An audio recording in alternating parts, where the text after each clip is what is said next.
everybody, and welcome back to another Nextlander podcast. I think we got one more in January, but January closing fast. Happy happy beginning of the tax season, Brad Shoemaker. Yay!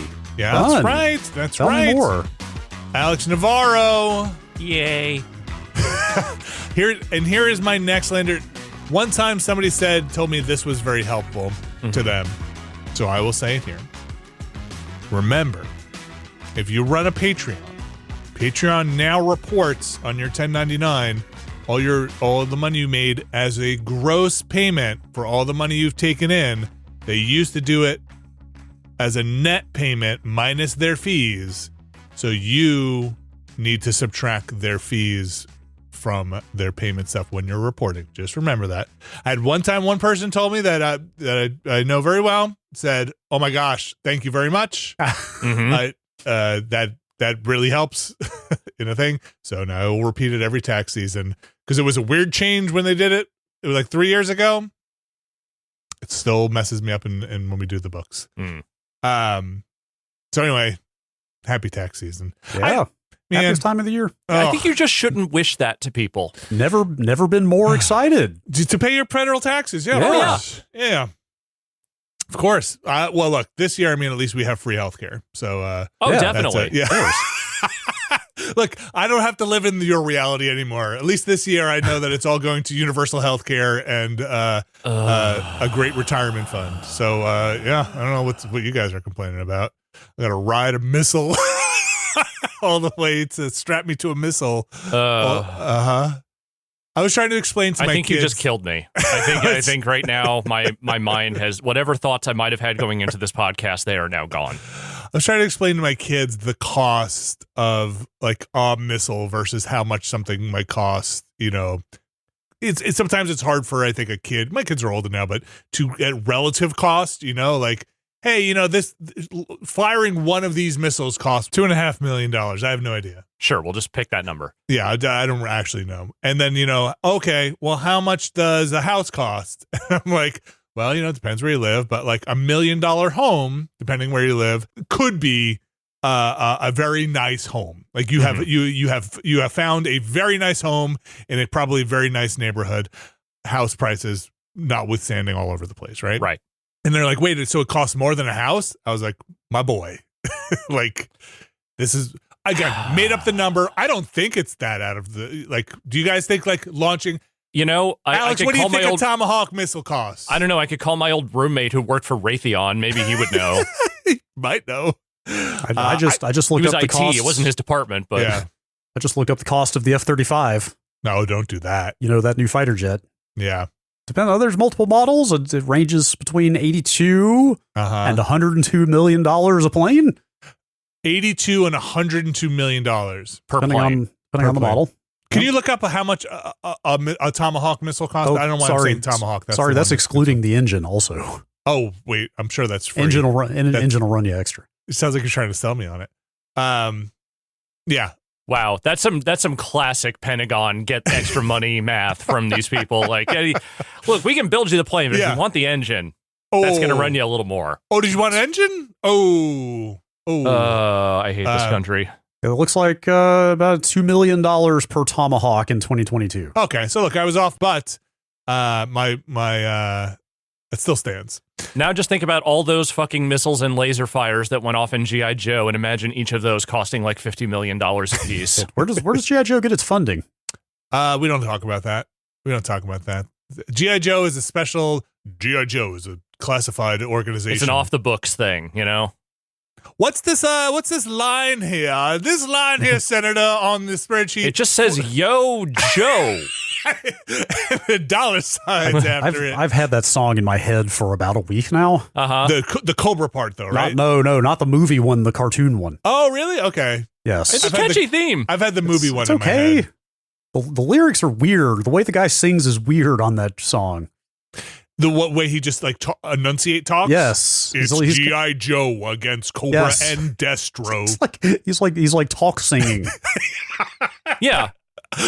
I'm going to go get some milk now. I hope the grocery store is open. Yep. That's how he drills into your brain, is by singing Here it weird. I go. It was just a guy singing. You wouldn't remember it as much. It's true. That's it. That was my That's where my head's at. I gotta send out 1099s. I got people banging on the door, being like, "Where's your stuff?" I'm like, I don't know. I can't deal with this. Paying right now. taxes. We got snowstorms bearing down on us. Like everything's going great. I didn't know about this big snowstorm we're supposed to get this weekend until I was walking the kids to school, and the crossing guard is like, and everybody's a panicky Pete was his word. Everybody's being panicky Pete about this snowstorm. I was like, wait, what snowstorm? Should I be panicking? Go to the store and buy as much toilet paper as you can carry. Oh man, I can carry a lot of toilet paper. I got a bidet. I don't have to get that toilet paper. Yeah, well, guess what? When that bidet is full of ice, it's not going to do you a whole lot of good, now will it? Well, that's just shooting ice cubes up your butt. How about that? That don't threaten me with a good time. Usually got to pay for that.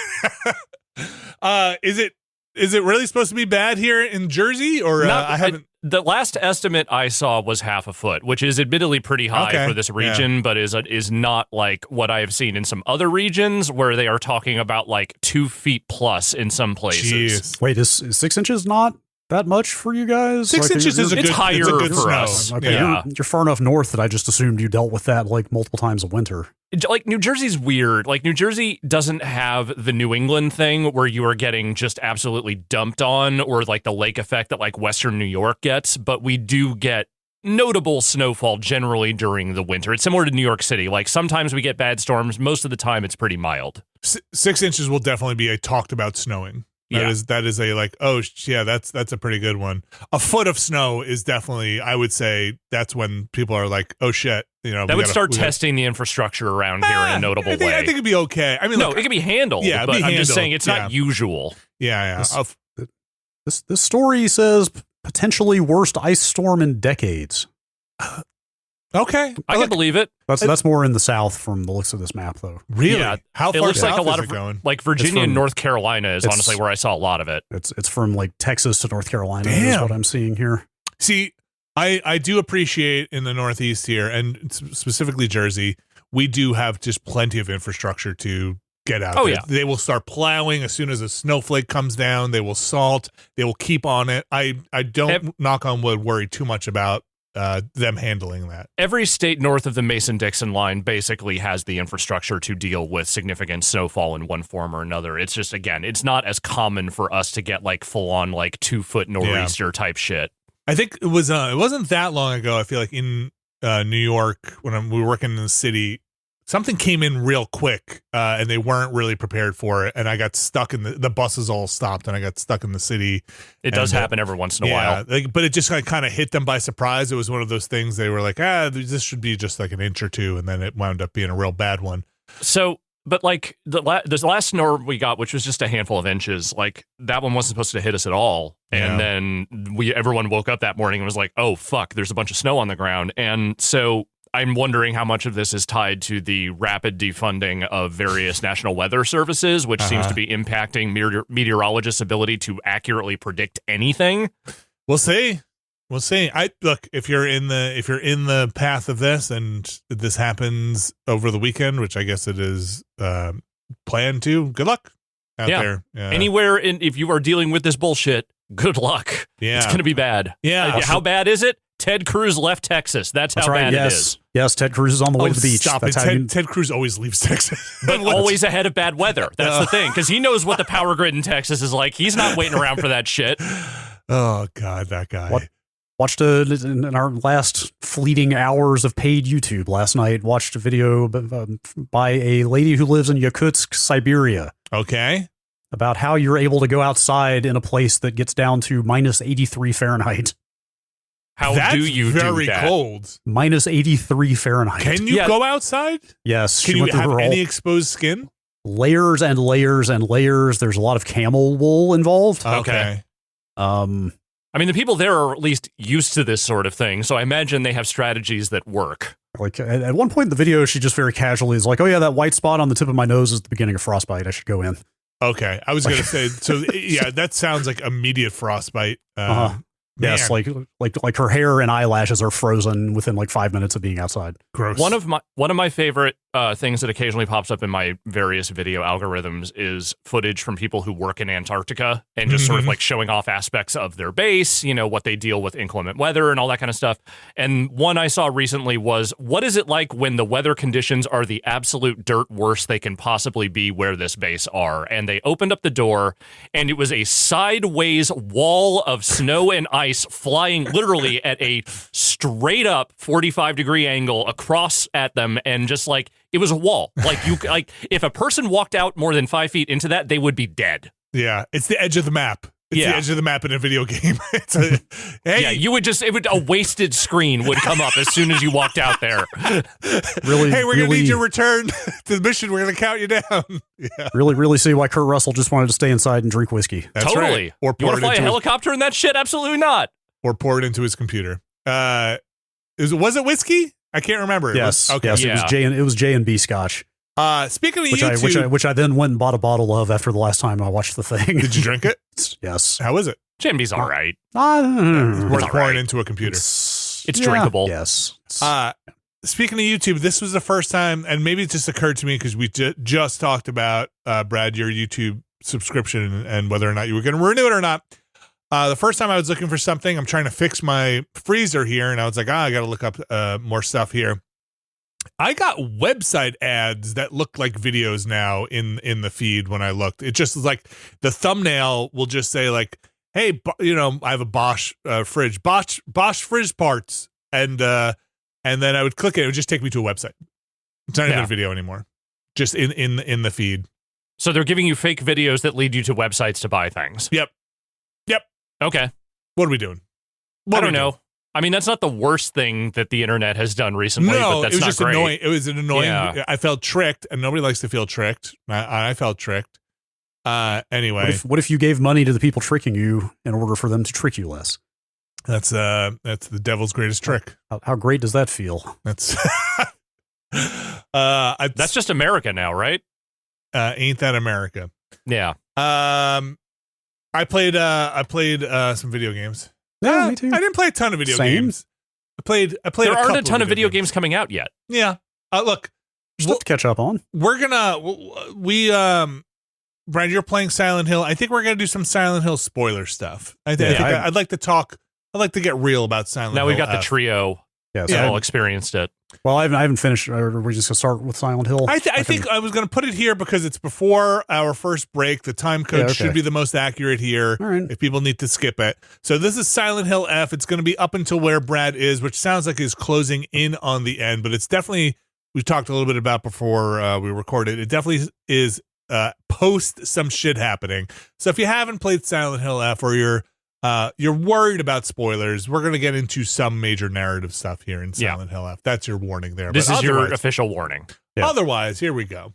Yes, happy that I picked it back up, because like I said before, I was like starting to forget character names, and I was like, ooh, I'm teetering on the edge of maybe not going back to this, but I really want to finish it. So instead, I did go back to it. So you're on your first playthrough here. Alex and I did a playthrough where we streamed it. I'm on my New Game Plus playthrough, and that's really interesting to see where you are, because while you're definitely ahead of me, I feel like the New Game Plus is moving at a much faster clip, especially since I turned the combat down to easy. It's not a thing. So where are you now, Bradley Shoemaker? I just got to Hinoko's house. Okay, spoilers start here, but I haven't finished the game. I think I'm pretty close to the end. That sure seems like you're getting pretty close to the end there. I got in there and poked around a little bit, and then it was late, and I was like, I don't think I'm going to finish this tonight. I don't. Hinoko's house is the.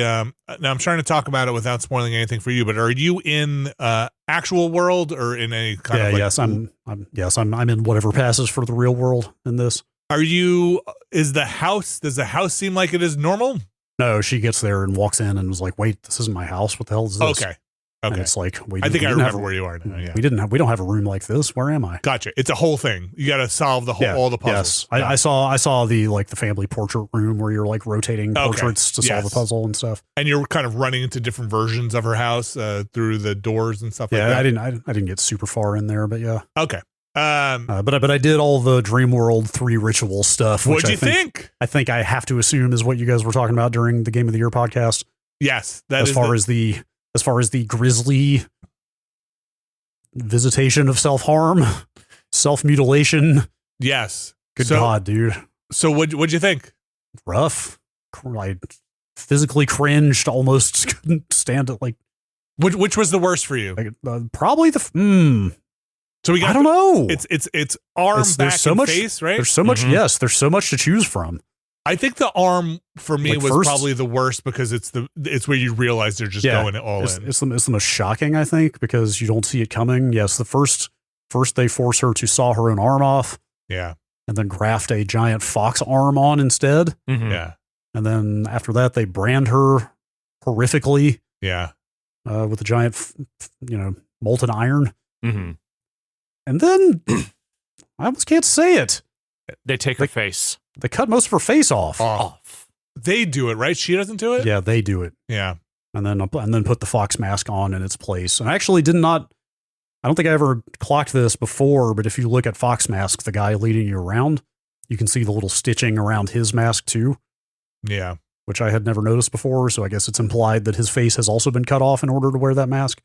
So I'm in New Game Plus. I got a couple of, it's interesting that you just got all that stuff because I got some slightly different cutscenes. And thanks to everyone who told me if I go to skip a cutscene, it'll literally say skip new cutscene. And I'm like, oh, okay, great.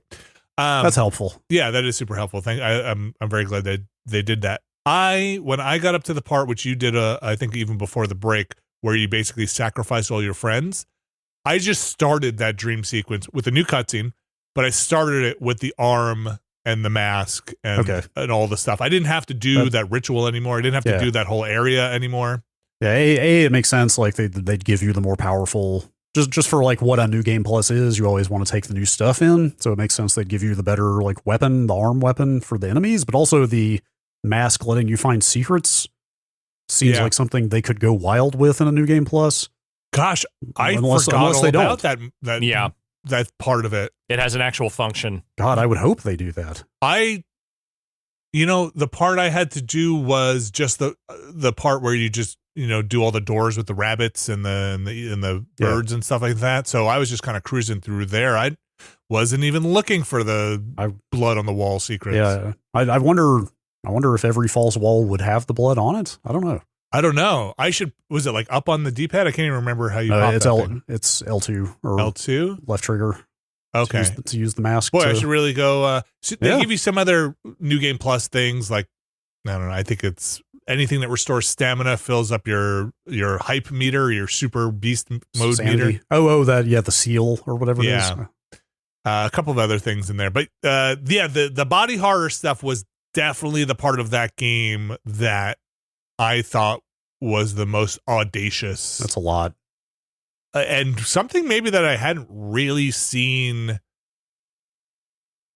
go that far in a mainline video game, in a mainstream video game that wasn't necessarily about body horror and that kind of shock. Yeah, I was going to say, because I don't think, like, as much as the other Silent Hill main games are about the psychological breakdowns of all the main characters, I can't think of any examples in those games. Granted, I've not finished all of them, but someone can argue with me about this, but I don't remember parts where they literally, like, the protagonist is, like, overtly mutilating themselves over and over again in service of the story. Like, that feels like a pretty broad divergence from generally how these games work, which is psychological horror, not just, hey, check this shit out. Yeah, I mean, it's not just graphic, it's also just so protracted. Yeah. Like, it just takes so long, like, they just luxuriate in the suffering in a way that's incredibly uncomfortable. Like, I wouldn't call it's not torture porny type stuff. Like, it's not about just sort of, like, look at this suffering, like, enjoy it, bask in it. It's more like this woman is just straight up breaking herself down over and over again. Like there is some act of, like, cleansing violence or self-mutilation happening here. Like a religious practice, yeah. Yeah. And that's another big difference as well, because it's not... while it's being done to her, she is for all intents and purposes opting to have this done to her, right? Seemingly. It's not like she was captured and she's being tortured. Yeah, no, it's not only does she do it willingly, it's presented as some form of ascension. Yeah. Right. Like she is like achieving some higher form by allowing this to happen to herself so she can join whatever fucking join the Fox craze. What do you think's going on there? Like, what, as far as you are you willing, or are you comfortable making any kind of not really like guesses? there's like it's clear from all the notes stuff that there is like this is never really at the fore in the storytelling. It's more in the notebook, but it's like there's definitely some tension between like society's expectation of her as a woman versus what she wants for herself, and like it very much seems like she's presents herself as very strong-willed in the real world, but here she's becoming entirely subservient to Fox Mask and just allowing herself to be led around and told what to do. Killing off her friends. Yeah, so there's definitely that feels thematically what the core tension is there, but like in the real world, like I just saw the sister for the first time, and like I feel like I said, I'm almost at the end of the game. Granted, there are subsequent playthroughs, and maybe they backload a lot of the stuff with her family later in a New Game Plus run or something like that. I will say it is left fairly open towards the end. It's not a decisive conclusion. Right. Like I feel like I should brace myself to not fully have a clear picture of everything that's going on. You definitely get I know that. Well, I think you get a pretty good sense of the metaphor. Yeah. Oh yeah, the metaphor is clear. I'm just saying, like, as far as like what is the actual end game and what is the end result here? Like the first ending does not really deal in that at all. Or like what's the scope of the narrative and the players involved here? Because again, like the sister is referenced a few times throughout the game, but like she's just now appeared on screen for the first time in a very cryptic fashion. So like, and that like. The notebook makes it clear that there's a lot of stuff going on within her family that seems super relevant here, but I've seen very little of that on screen so far. It's all the stuff about her mother and father has just been in the notebook so far. So think you think you're about to get a couple of scenes? Yeah. Well, I figured once you get to her house, they'll start getting into her family life a little more. I have a question for you, and I don't want to spoil something, but I don't think it's a spoiler. It was in cutscenes that were not marked as new. I just don't remember it happening, and it has to do with the way Rinko talks about you to Shu. Do you remember anything weird about that? In a cutscene? In cutscenes. Not really. Okay. There might be some, I mean, there's a ton of that stuff in the notebook and some of the other documents that you find lying around. Like she's clearly like ferociously jealous. Yes, but that's plainly obvious. I'll lead you in a direction without going too far. She talks about you like shoes should get over you. Oh yeah, yeah. Oh, you know, like it was like she's gone. Like she's like, hey, you need to forget her. And I never. At the time, I was like, "Oh, is she just fucking around and being?" Oh, yes, I do. I do remember some of those. Yeah, like when they're alone together and they're like, "Hey, let's just move on. She's gone. You got to forget about her." I'm like, "I'm right here." There is like one series of notes that straight up talks about her like she's dead. Yes. Okay. So that, but I forgot that. I always just took that as some kind of manipulation or something. I don't know. And then when it happens in the cutscenes, I think the first time I played through it, I was just like, "Oh, she just assumes I didn't make it." You know, in this. Catching up, you know, I didn't make it catching up. Hey, we need to move on. She's dead. But then the more I was playing it again, and I was like, man, and I don't know this for sure, but this is the same cutscenes you've seen now, Brad, because they're not new ones. Where she's just like, you got to move on. Like, we got to move on. She said, Shu, like, stop thinking about her. Let's go to the school or whatever. I don't know. Did something happen to? Well, I mean, that's the thing is that like. Based on the and Brad, I'm not going to specify what actually happens in the ending here for your sake, but based on what happens in the first ending and kind of the way that stuff is talked about, I don't know how much of what you are hearing from Shu and Rinko is in time. Like, I don't know how much of that is aligned with the timeline you are playing through versus like stuff that seems like maybe you are, because you were kind of shifting in and out of dimensions or whatever else, maybe like time is also playing a weird thing. But I don't know, is the thing. Yeah. Like, I haven't played through any of the extra endings. I don't really know where the New Game Plus stuff kind of ends out. But it feels like they are talking about you in a way like where events have taken place that you have not even experienced yet. Or maybe she's just like, maybe you got to move on is just metaphor, or like she's no longer with us is metaphor for she's married off, she's engaged. It could be, like it could be. But that's what I'm saying is it could be a reference to stuff that is like part of your life that you don't even know yet. Well, this is what drew me to the New Game Plus. So far, I am reading a lot more of the notes that are left around. I don't want to bring any up because I'm not sure if it dictates what's new there or not. Right. So, but it, you know, I'm getting a lot more flavor for I forget the name of the town, but the lore and history of the town and how it was Ebisugaoka. Okay. Was it one more time?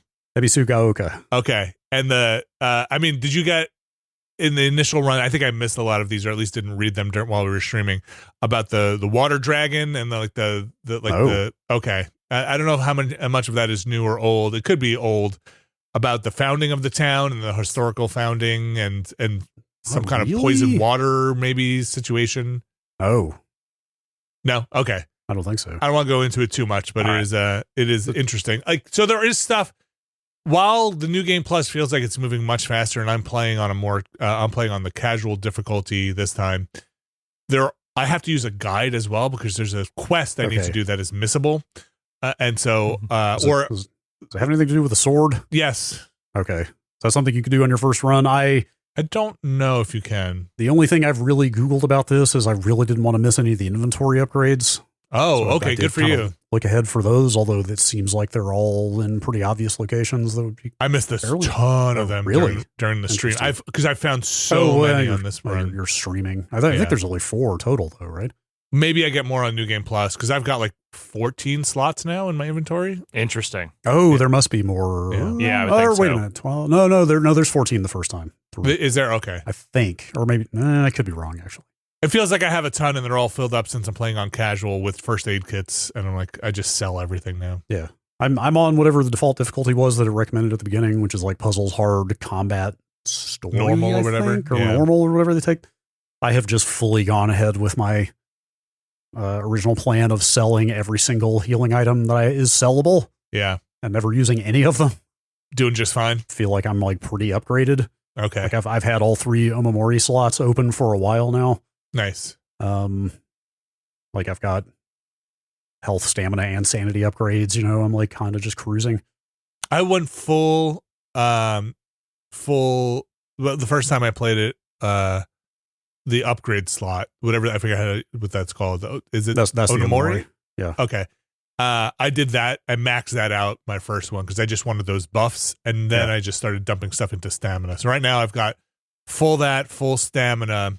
And now I'm just putting stuff into health. Sanity, I think on the way I'm playing, I just don't really have Who needs it? Well, sanity's pretty trivial because on the normal combat difficulty, you can just go back to the shrine anytime and renew it. Yeah. So that's kind of whatever. I think it's only on the hard difficulty where that would become a problem. And like stamina just seemed like it was always the thing that was negating how much damage I could put out because I would just run. I wouldn't be able to swing, and now I can swing for days. And again, difficulties on casual, so I'm just dumping. Yeah. You're there for the story. I totally am here for the story, and I think it's really interesting to play through again.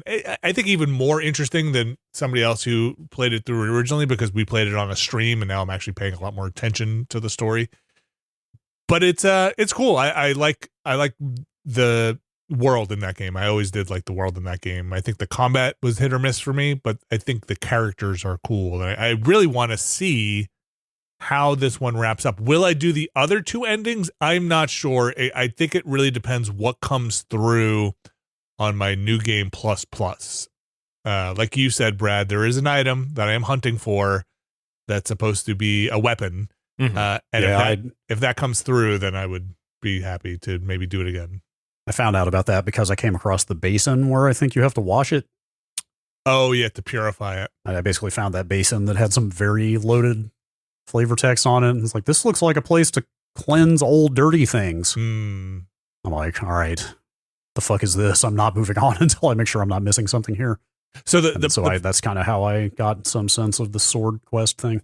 So as you know, with that world, the map will not randomly, but it feels sometimes arbitrarily lock off paths or not on the map. And so you can get locked out of certain places, I think, if you're not careful for finding some of these locations in your New Game Plus. Yeah, I definitely want to at least poke at New Game Plus after I finish it.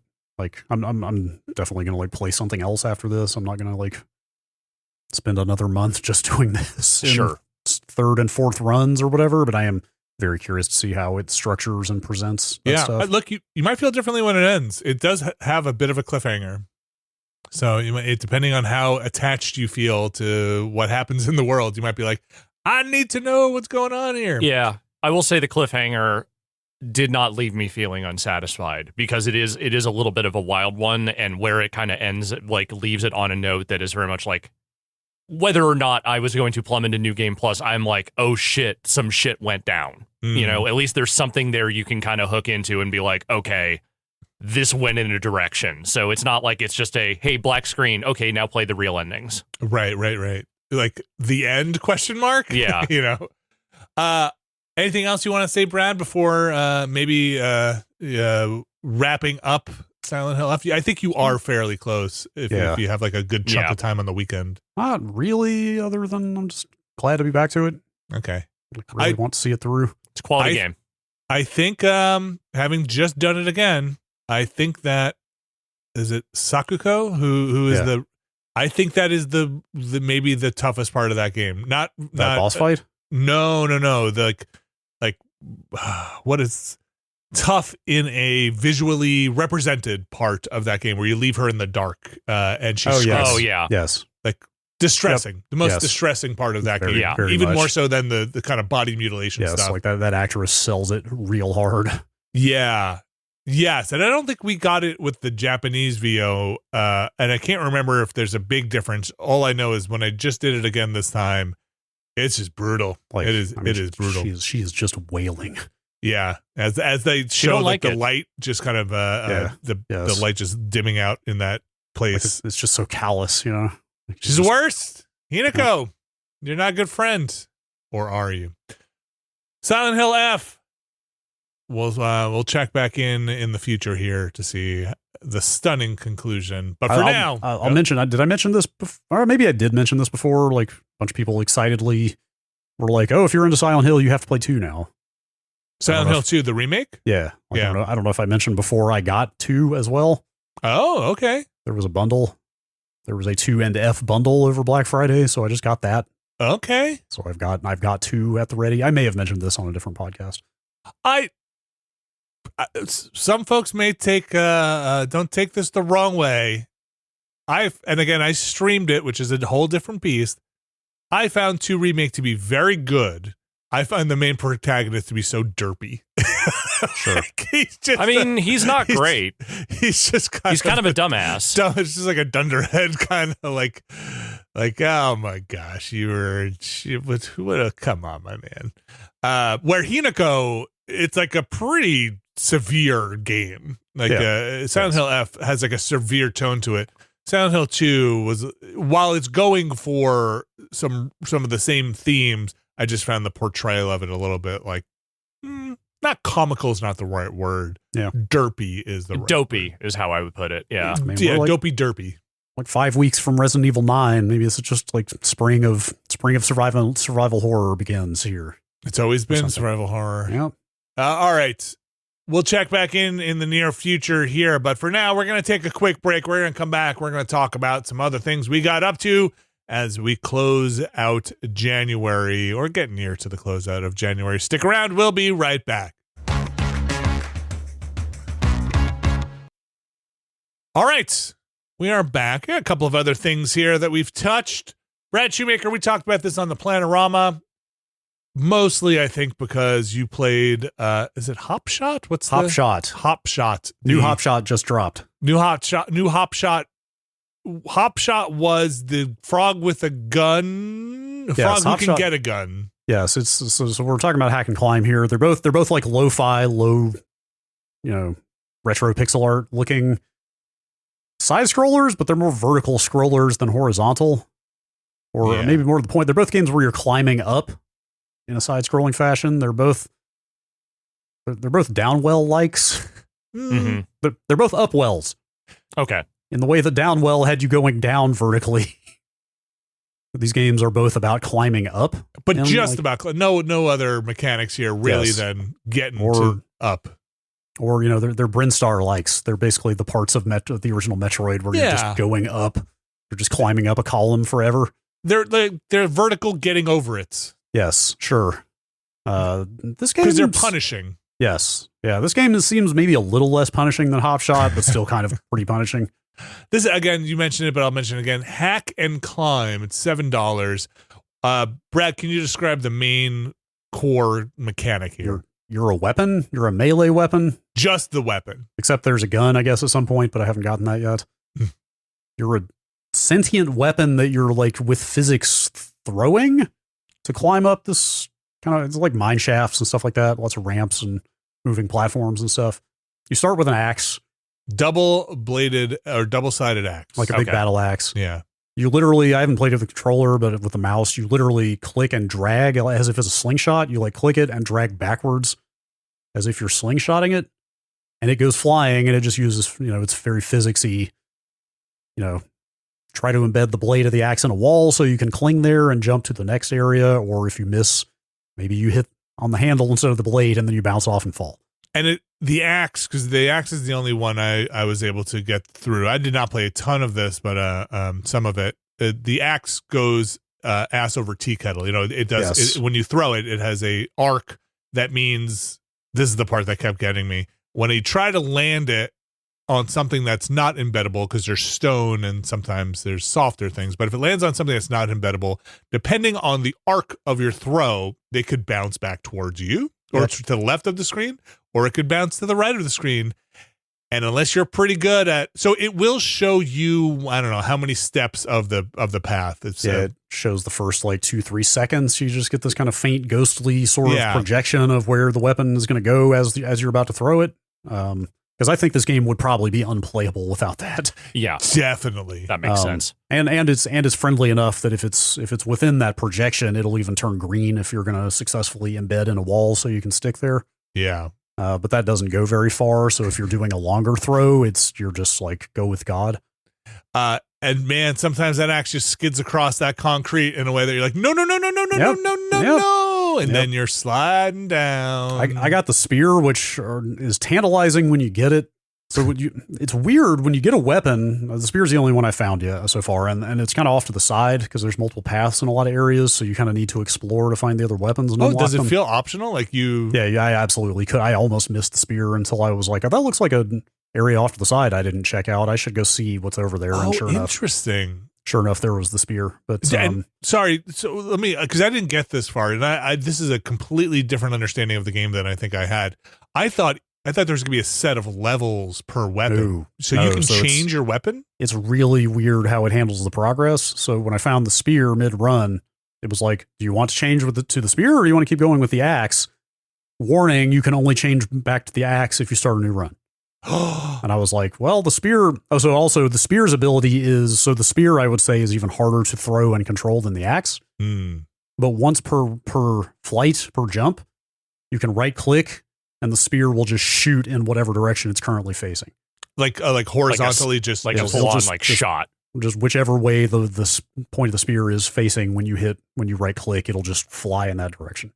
So you fling it and then it'll take off in that direction. If it's just turning end over end as it falls, whichever angle it's pointing when you hit the button is where it will fly. Oh, so it also rotates as it's flying through the air? Basically, yes, absolutely. More so than the axe even. And that seems very powerful at first until you realize how hard it is to time that when it's flipping around very quickly. Okay.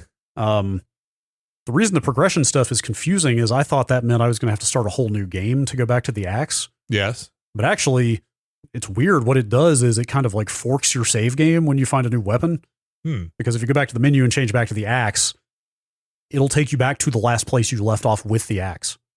Oh. So you basically, every time you find a new weapon, you still got the save games of your previous weapons to go back to, which is cool. So you're kind of always playing the same first run in this game. So we should mention there are quite a few options when you start the game. It's also super customizable in terms of difficulty and physics and all kinds of stuff like that. But maybe that's one of those options. I left everything at default to start.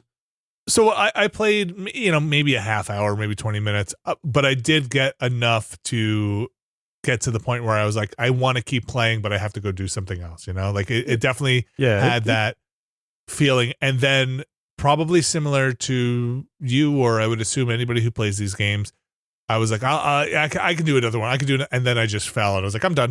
Yep.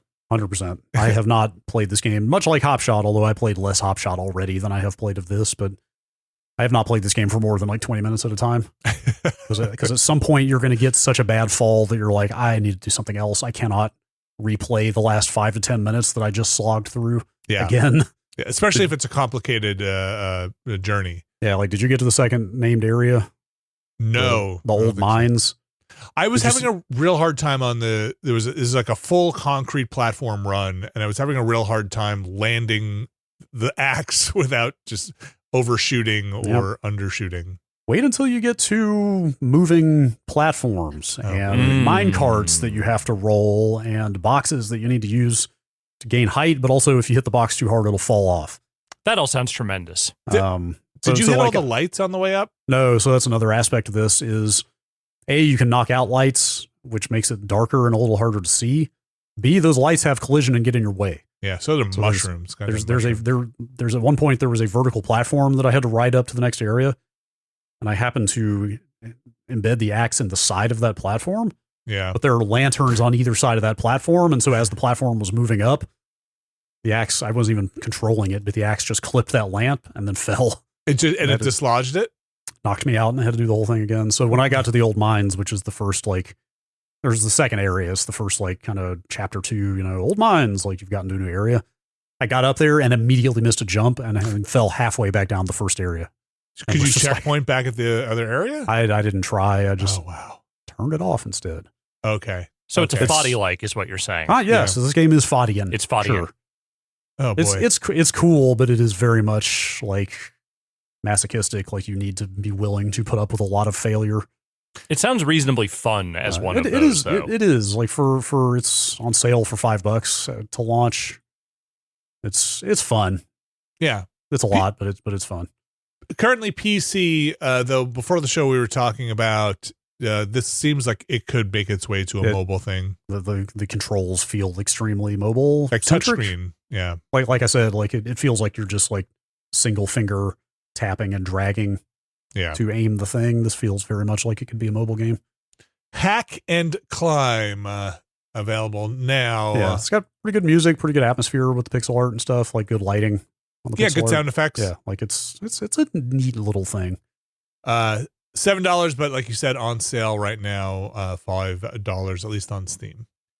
That's Hack and Climb. Alex Navarro. Yes. You got into a game called Whiskerwood, a game that's in early access. I did. I was not intending to get into this, but I tried going back to Quarantine Zone, and I decided I'm just done with that game. It's not It's not exciting enough or interesting enough for me to want to keep playing it. Like, it has a hook, but I think it needed more hooks than maybe it actually has for me to want to keep up with it.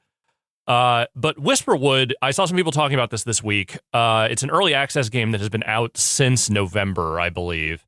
I had not heard much about this, but some folks I know who are big into city builders had been saying seems like a really cool one and a fairly fully featured one for an early access release. And from my couple of hours with it so far, that seems to be correct. It is a game where you are presented. There's things you can tweak about this, but the basic setup is it is a colony ship full of mice.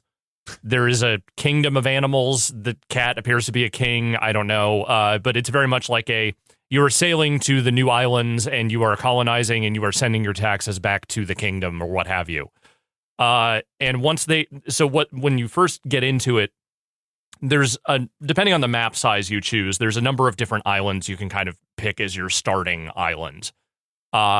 You can choose any of them, though it seems like they default you to the one that might have the most of the resources that you will want to get started with, but you can choose any of them. And once you're on the island, once you build your trade dock, which is the very first thing you have to build, you just start building out the spaces and doing all the things you would expect. Extracting resources, building depots for those things, building housing for your workers, and eventually building out into much more big structures and more elaborate things as time goes along. I'm still very much in the resource extraction and starting to build out your little society phase of it. But that on its own, I'd say is pretty good. Like, it feels like there's a lot of different things you can build. The mechanics for maintaining the happiness and sort of like general, just like functionality of your workers feel like they're pretty easy to manage. There are little quests that pop up from time to time. that are like, hey, you need to build this for your people, or hey, there's pirates out there. Don't negotiate with them because the kingdom wouldn't like that very much. So things like that will pop up. And then every X number of days, you have to pay your taxes to the king, which is to say, how it goes. You have to pay generally in resources is what they want. So you don't want to end up in a situation where you are basically dumping all your resources to make sure that you are, up to snuff with the king. You need to make sure you are sort of building out enough that you can use for also building things and continue to expand. But they also say there's like, hey, if you get real desperate, you can just send all your goddamn logs and that'll fucking do it too. So I've had to do that a couple of times early on, just as I'm kind of feeling things out. But it seems like there's a lot of potential for really cool, like, not just like city designing, but also like systems building. Vinny, I know you are big into factory games. And there is some stuff in there that I've seen from trailers that is like automation, full on like automated conveyor belts where resources are going to different places. Like interesting. It feels like there is some room in there to really build out. I hadn't considered. I mean, because this is very much on the SimCity level of like this is city scale, not like 4X. Yeah. Right. Yes. Like you can build things anywhere. There aren't hexes. Like everything kind of has that little voxely environment kind of look to it, but you can just kind of pop stuff anywhere where it fits. Like factory builder games tend to like just be about the factory building mostly, right? Like it's got the idea of the sum of that automation bleeding back into a more traditional SimCity type game is pretty neat. Yeah. So, some games have done it. Do you guys ever play? This is more a civilization type game. Did you ever play Timberborn or hear of Timberborn? I've heard of Timberborn. I don't think I ever played it. It's kind of looks like that, but maybe more production and automation in this. Yeah. And again, I'm not really at a lot of that. Like I just got like a depot where I can just use carts to move things around. So I haven't gotten to the conveyor belt stage by any stretch, but it's like I said, the thing that the early access thing doesn't have seemingly is whatever narrative they're planning on putting into this. Like there are little quests, but there is, I guess, like a more overarching story that isn't really there yet. But all the mechanics, for the most part, seem like they are there. Apparently, Timberborn is kind of this, but beavers. I don't think it has as much automation, but I didn't play a ton of Timberborn. This is published, not developed, but published by Hooded Horse. Yeah, who is like.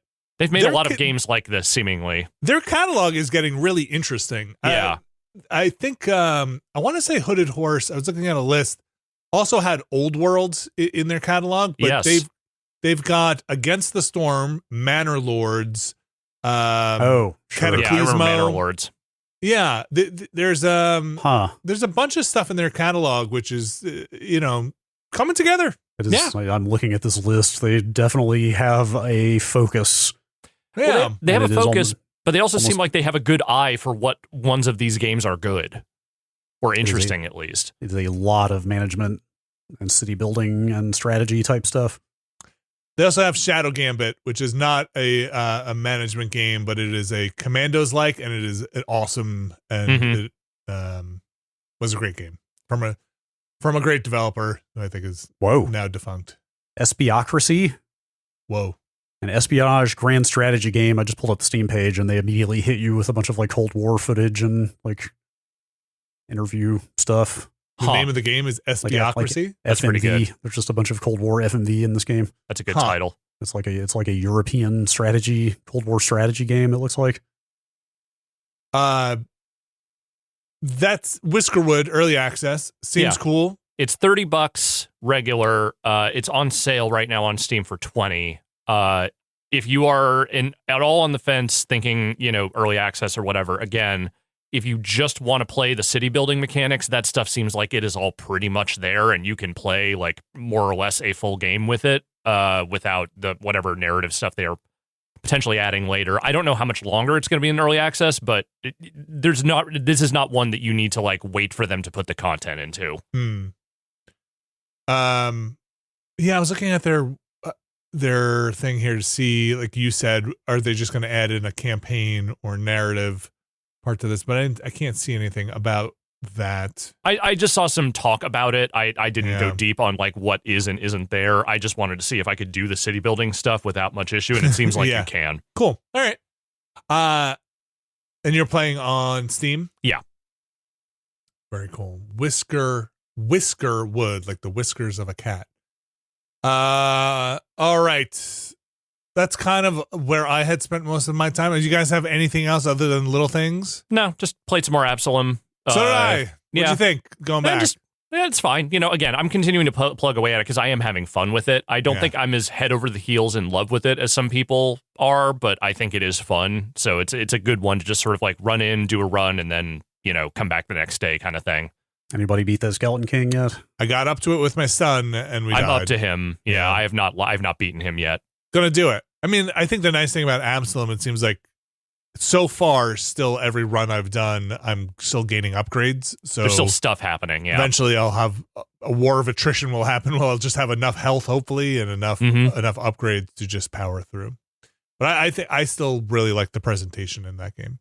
Yes, very nice looking. A couple of other smaller things. Sands of Blake Manor, still going along on that. Haven't finished it yet. And in the background, still humbles a Silk Song. Yes.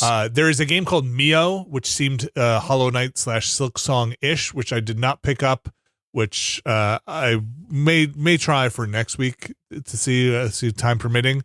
Seemed cool, though. Memories in Orbit. What is it? Memories in Orbit. Memories in Orbit, yes. Yeah. Curious if people have tried it, what they think about it. The reviews seem fairly positive, at least the Steam reviews seem fairly positive. And our road to Empress continues to wind ever further. That game's kind of great. It is, like, to the point where I'm actually wondering if it might have made my top 10 last year if we had gotten to it. I don't know, but it's every time I think that game can't escalate things to a point, like they somehow find a way to leap over my expectations by several orders of magnitude. So good on them. I think its greatest fault and its greatest accomplishment for me are you die fairly regularly by picking things that you just blindly are not. I mean, you can use some thought into it, but seem sometimes blindly walk into a choice that just gets you dead in usually a unique and interesting way. And that can be frustrating sometimes, but also very fun. And their greatest accomplishment is you just come right back where you were. You literally rewind one scene if you want, and that's it. And it's fine. It's not punishing at all. And you're usually rewarded with some just outlandish death. Yeah. Was it mid chop? What is it? I forget the exact name, but yes, it is basically, okay, those like big paper cutters they have like in school, like, the big like paper slicer things. Yeah, the guillotine. Now imagine doing that to someone's torso. No thanks. No thanks. And there was we got drawn and quartered, but with 5. Count them, 5 horses. I assume one for your head. One time we didn't even get the horses. We got oxen. Yeah. There was like, we're not wasting the horses on you. And to be fair, those were all text descriptions. They did not. We do not actually get to depict that. But there are plenty of people just getting their throats cut or hairpinned. Seems to be the death hairpin through the throat. Yeah. On video. The production value is reasonable. It's I would say beyond reasonable. It's like actually kind of striking. It's it's one of those things where I think it seems like they are filming in historical sites that are either being allowed to or rented out as a destination. It's off season. You can tell that they're doing it in the winter. Their breath you can see in a lot of scenes. Like they are clearly filming in places where there would be tourists except for the time of year. And I don't want to make any assumptions, but I will make this one. It seems like in places in China, this is where they're filming these things. I think it's all mainland because I think they're mostly speaking, if I'm aware, Mandarin in the game, and I think it's all supposed to be like mainland, like main cities of China. So the sets, the costumes, all that stuff look great. Like they have done knockout jobs with the makeup and everything like that. To me, at least, they look great. Maybe they would come off as hokey to someone who knows better. It's like Chinese soap opera quality, like but that's not an insult. I'm just saying, like, there's like a decent TV production level budget to this thing. There are horses, there are animals, but occasionally you'll see like, not necessarily a pair of sneakers, but somebody will have like a nylon strap for something, or like the umbrellas they have are clearly recreations of paper umbrellas because they fold they have a little clip to fold down or something like that. Some of the costume jewelry, let's just say, is maybe not era appropriate, but who cares? But it's really fun. It's a very fun game, and the breakneck pace at which stuff is constantly coming at you, and the intrigue really keeps you moving along. And loosely based on real history, from what I understand. So don't go reading any Wikipedias about any of the people in this if you want to stay unspoiled. But there is some like real world history that is being intermingled in this extremely dramatic soap opera. And if you haven't tuned in, the basic setup is the very basic setup. Is you are a young lady, probably in your teens, who has become part of the inner court, the kind of consort, the what do they call them? You're a Chiron.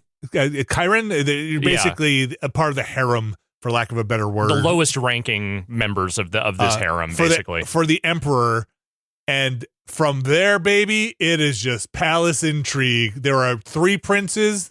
It's like 3 Game of Thrones episodes happen in every chunk of the story. Oh my gosh! There's infighting. Who's winning the emperor's favor? Who is not? Who loves whom? Who's manipulating who? Your aunt is there, but your aunt has a twin.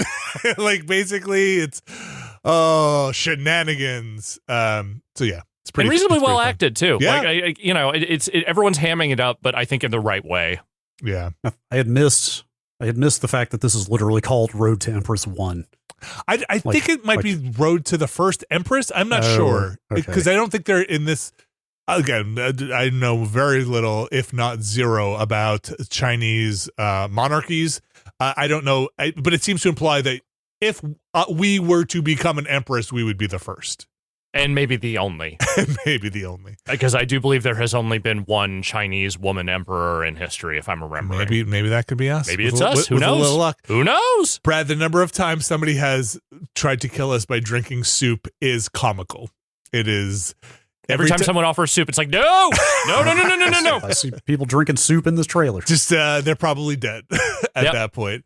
It's a fun game. People should go check out the streams we've done with Abby. They've been kind of a hoot, and again, kind of breakneck. Fun game. Road to Empress. All right. Should we take another break? Yeah. I think so. We'll come back. We'll talk about some news. We started this year off, before we get to the news, we started this year off talking about what's going to happen with game publishers. And what's to be done about them? And I think one of the ones that we all agreed on that was maybe the biggest question mark was, what the fuck is going to happen with Ubisoft? The answers may surprise you when we come back after this break. We'll be right back. And we are back. Now, we teased this a little bit with talking about Ubisoft, and Ubisoft has something they want to tell everybody, or at least they want to tell their investing world.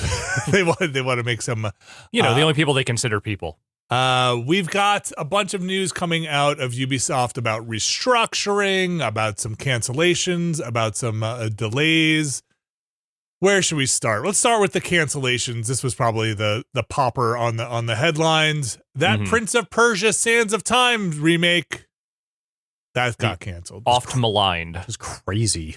That's apparently off the books now. Maybe this is a good example of like, don't always trust rumors as much as like video game news is based on rumors and leaks these days. And most of them seem like they turn out to be true. Like, it's only been a week or two since I was looking at all these people going like, that Sands of Time remake is done and coming out any day now. Like, it's coming out on the 12th of January. You know what I mean? Like, you were thinking they might shadow drop it at some point. There were multiple like common leakers going like, yeah, they're gonna like. I think it might have been last Friday actually that they were saying like, hey, it's coming out tomorrow.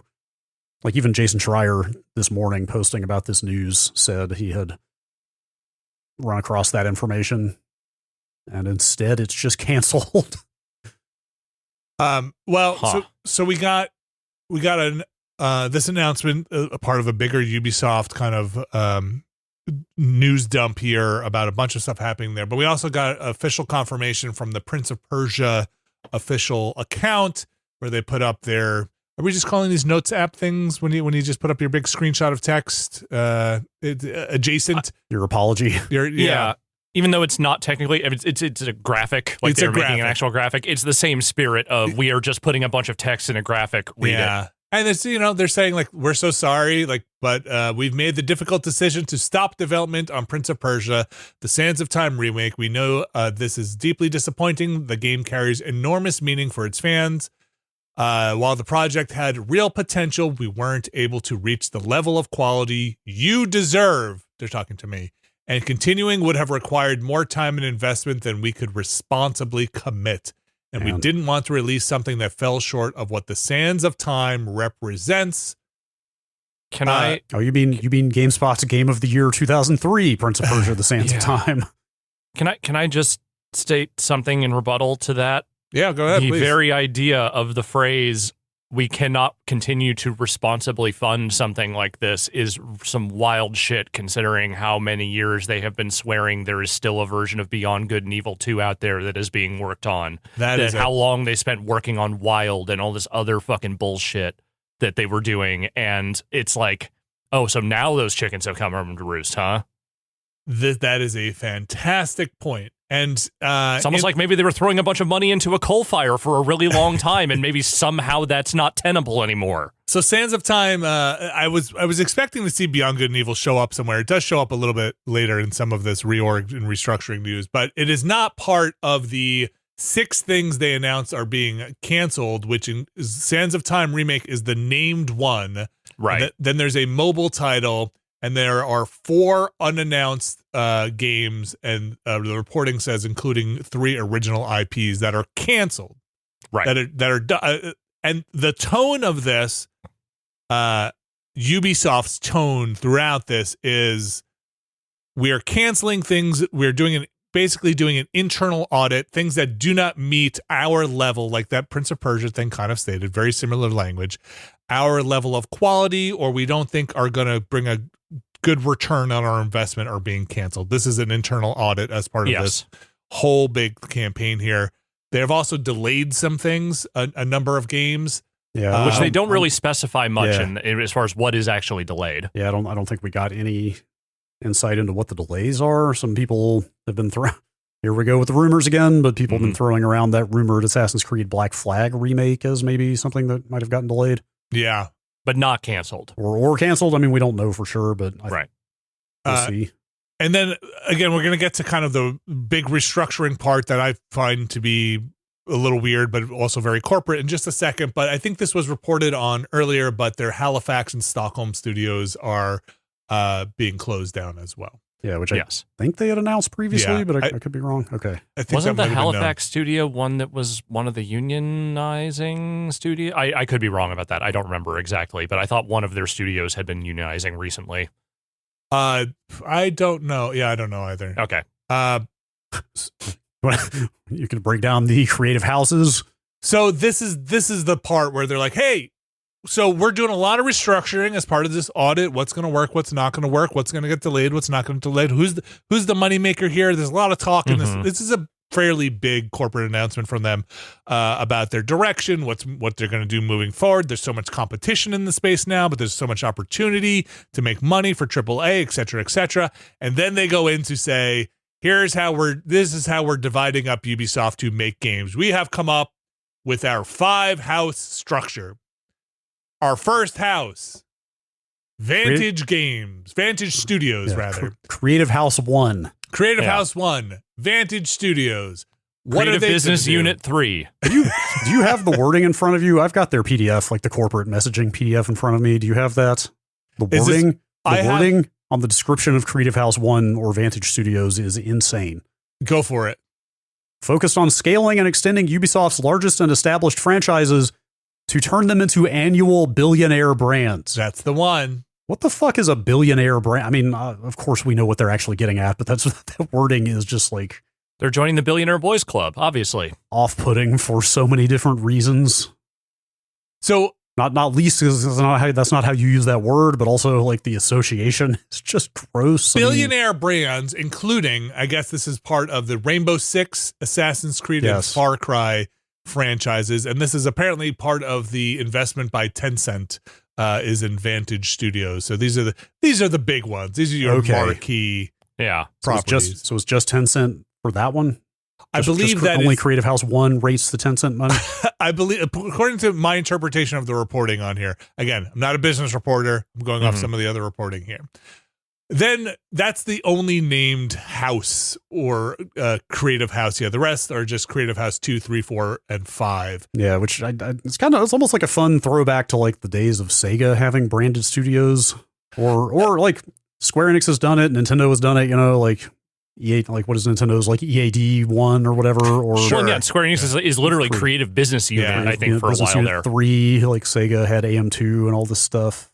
I think the problem with this, and as it may become a little clearer what my problem with this is as we continue with these descriptions, is it seems a lot of things just kind of overlap, and I'm not sure where the lines are being drawn with the purview of some of these creative houses. So, Brad, do you have the description for Creative House 2 from their speak? Yes. Dedicated to competitive and cooperative shooter experiences. Brands including The Division, Ghost Recon, and Splinter Cell? Splinter Cell still on the table. They still own it. You know, the famous, well-known competitive shooter franchise Splinter Cell. What? So competitive and cooperative shooter, maybe they have a different internal metric, but in competitive and cooperative shooter experiences. So just remember that. That's Creative House 2. Actually, that does remind me that a couple of those Splinter Cell, a couple of the most popular Splinter Cell games actually had like incredible multiplayer.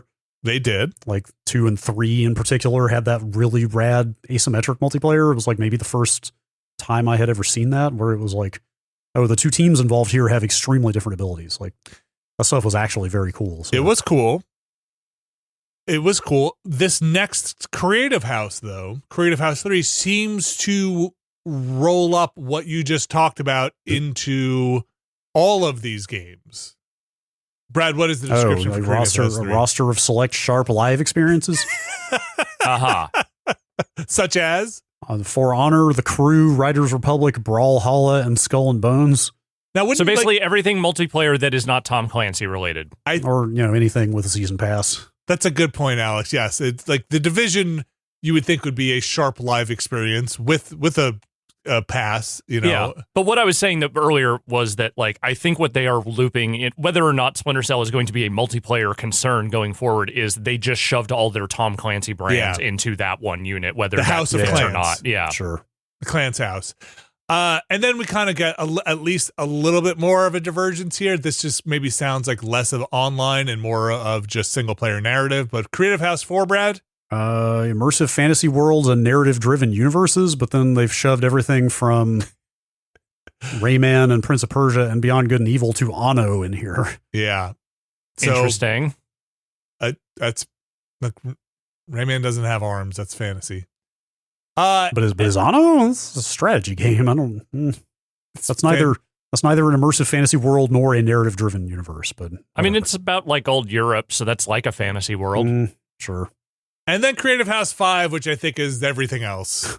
Focused on reclaiming position in casual and family-friendly games. All right, so party games and mobile. Yep. Just Dance, Uno, and they just list Hasbro here as Hasbro. Okay. I don't think they own that yet. I think they've done like board games for them. Maybe right. They Monopoly. did Monopoly. Yeah, there's been a few different board games they've done. Yeah.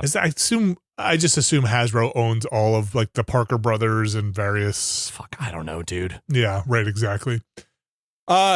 So they also say they have a bunch of new developments, new IPs. I didn't know they had bought March of Giants, which is a MOBA. I guess they acquired that. I don't keep up with that scene. You're not keeping up with the hot MOBA scene these days? Yeah. So that'll be assigned to a Creative House. I assume that will fall into Creative House 3 as a sharp live experience. Looks like that's not out yet. No, this is one of their new developing IPs. Do you know what this is, Brad? Have you ever heard of it? No, I had not heard of it. Okay. The Steam page still listed as being part of Amazon games. So, they didn't switch it over. They didn't get the new keys. Didn't change the locks on that one yet. So, question I have in the wake of this information being out there and all of that.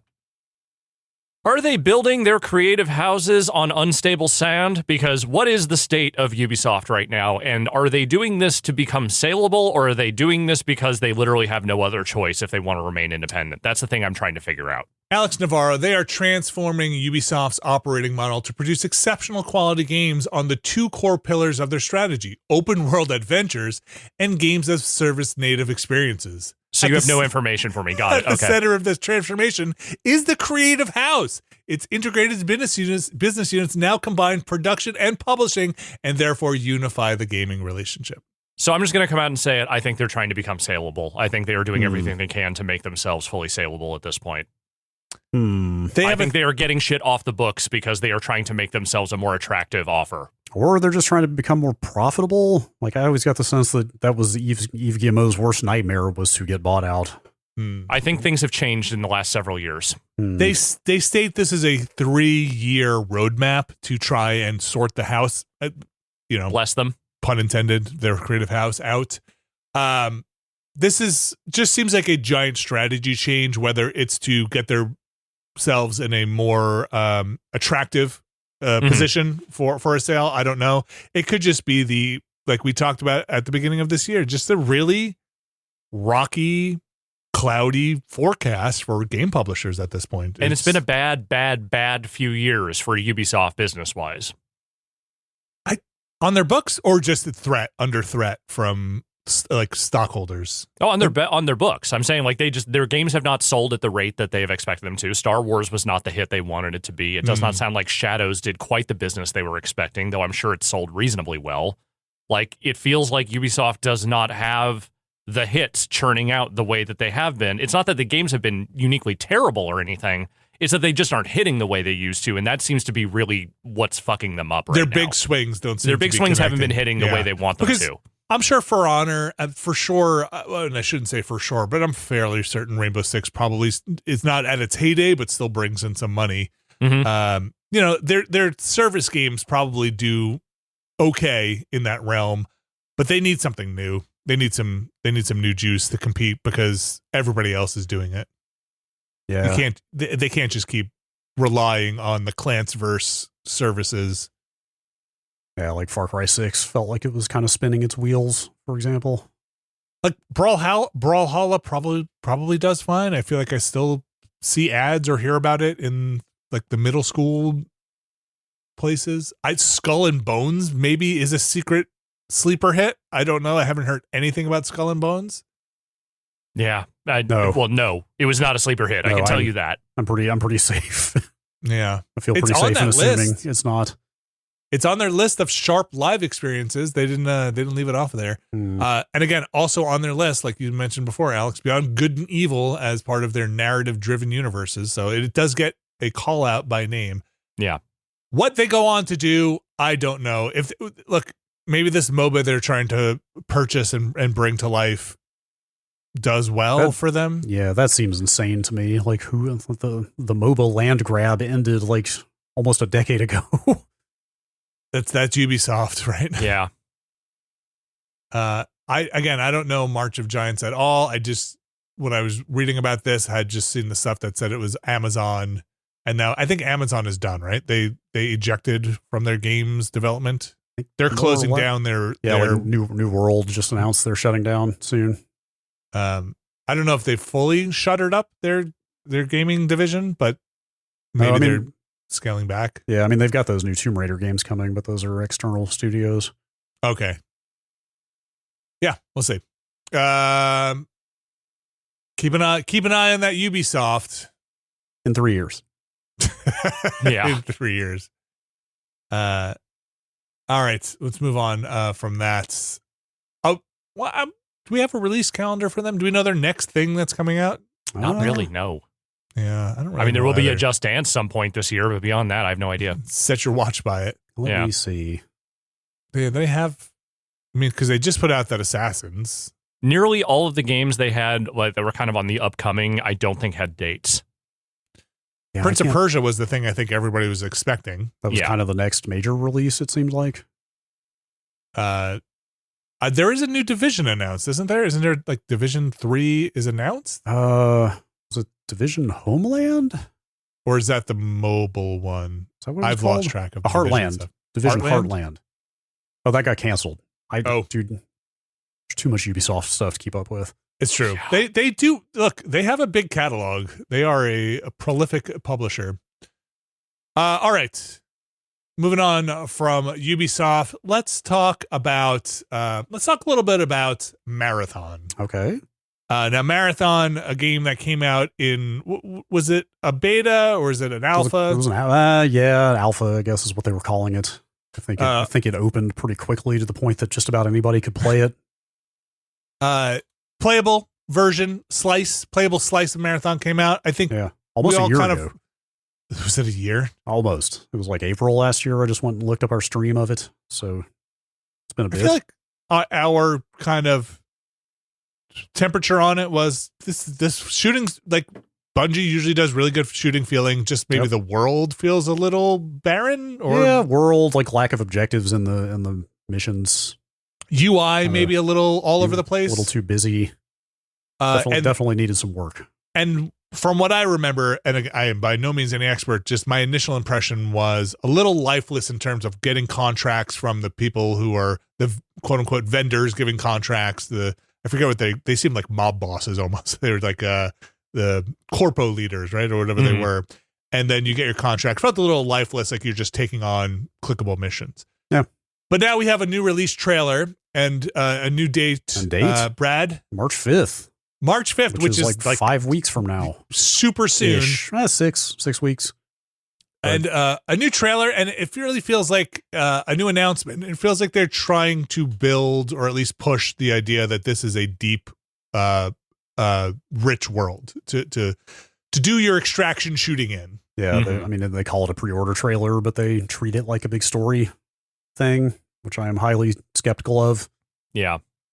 Story in games like this always feels like an afterthought, but that does seem to be the angle they're going for. But yeah, I mean, the big thing here is, hey, it's coming out very soon.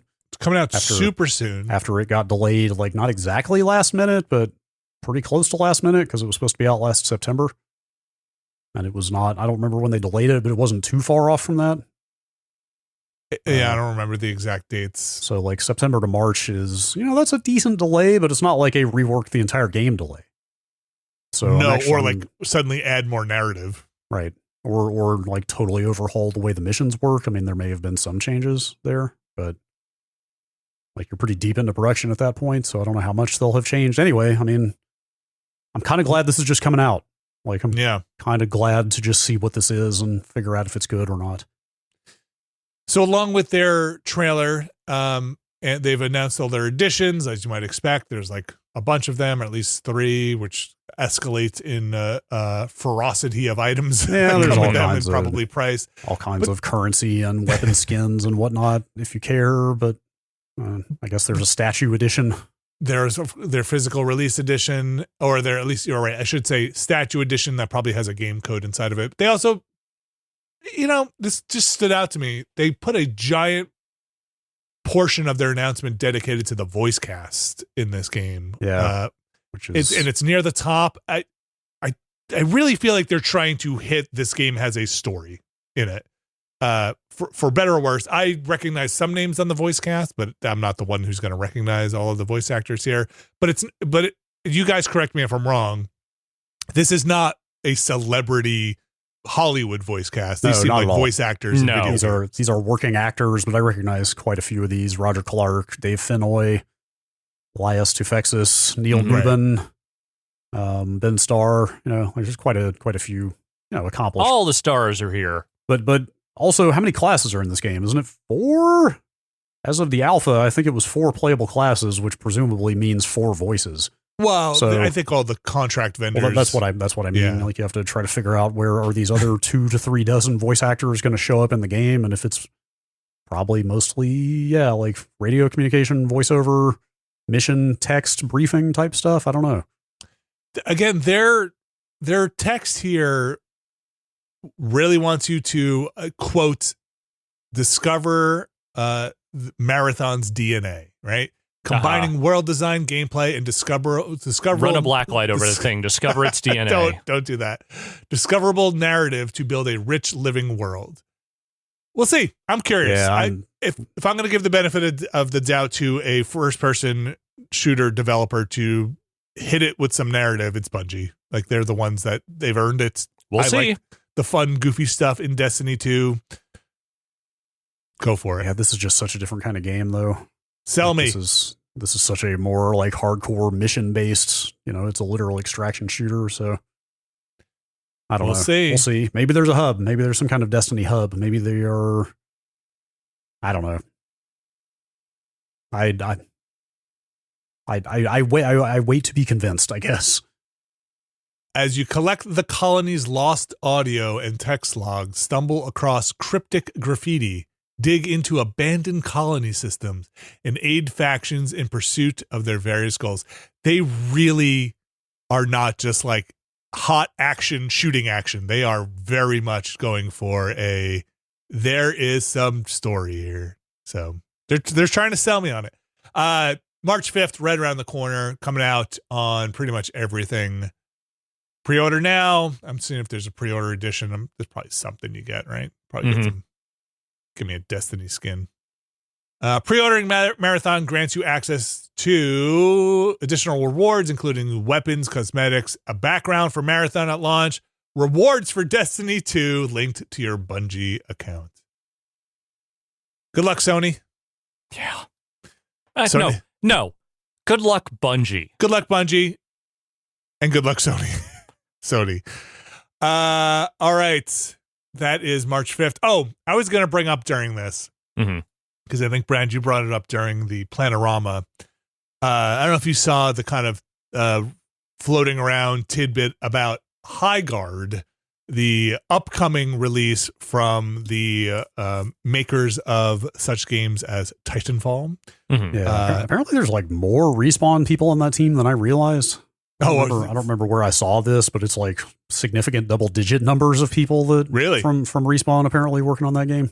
Yeah, so Respawn making a online multiplayer game. They showed the trailer as the closer to the Game Awards, and there's just some news coming out about maybe that wasn't like a paid promotional spot. Maybe that was just kind of a Jeff Keighley liked the game, what he played of it. Keighley has given freebies before for those slots. Always, apparently, every year. Like that's been part of a lot of the reporting about how the kind of inner machinery of the Game Awards, that he always reserves some slots for things he just thinks are cool. Which is awesome, which is great. I respect that. The only thing that is a little weird, I think the gaming community might also be feeling this. I definitely am feeling it. Is it's been kind of radio silent on Highguard for a game that's coming out as of the time of this recording in under a week. Yeah. My best guess there is that after the way the reveal went and the kind of backlash they got, I wonder if they decided to just go head down. Maybe. And just be like, hey, like there's probably not much we can do to fight this perception of this game until people play it. So let's just let the game do the talking because it's almost out. Yeah. I think it would have been a completely different conversation if that game had launched that night. Yes. Oh, yeah. And I'm sure that just wasn't feasible. Like games are hard to launch. Like they probably just were not ready. But like if they had been able to be like, hey, here's the trailer, try it right now and see what you think. But instead they've got the better part of 2 months for this like fuck hero live shooters sentiment to percolate. Or which sucks. The other way, if it had been tucked in somewhere as kind of a smaller announcement, right? Like, yes, it would have just come. Here's a small game. We're trying this out. We hope you like it. Look for it in January, right? Yeah. It's just weird to have this. What felt like a big reveal and then kind of radio silence from a iconic team of people, right? Yes, because the anticipation is there. Those are beloved games. So that's Highguard. Yeah, the game's out next Monday. Yeah. So we can just try it soon. I'm not ready to put like chips down on this yet, but I feel like there is a counter narrative that's been forming around that game the last couple of weeks that I'm gonna be very interested to see it play out, because people have picked up on the fact that it seems like it is not just a Concord like hero shooter. Like there's, as you know, like the Steam page went up and people read about what it says on there and stuff. Like, is that game a first person MOBA? Is that? I don't know. Like, it is very clearly from the flavor text they put out, it is clearly not just a multiplayer, again, not a team shooter. There's some territory control aspect to it. There's some objective based aspect to it. Like, it sounds like it might be a more complicated game than that trailer kind of would imply. Here's my feeling on it. And granted, as a PR expert, if you were going to do this thing where you go radio silent and you're going to let the game speak for yourself, but you're still going to put information out there, you need to make sure that information is as clear as humanly fucking possible about what is actually going into promoting with that stuff. Because what ended up happening is people were reading that logline description of the game kind of on their website, and everyone was just tearing it apart like wildebeest, like trying to figure out, like, what does that even mean? What does that word mean? Like, it's not a great description. It sounds like there's more going on under the hood, like Brad just said, but it's not enough. And I think the problem is you get people spinning off into weird tangents about stuff when you do not have a good detailed description or video footage or things that will like actually a dev diary or something, just something, to kind of give people a real sense of what it is. They very well could and maybe should have put out a like actual narrated like gameplay supercut, like one video. Here's how a match in Highguard works. Would have kind of answered all those questions. But I mean, the line people keep seizing on is battle rival warden crews for possession of the shield breaker, then break into and destroy the enemy base to secure territory in this all new breed of shooter. So like that, right.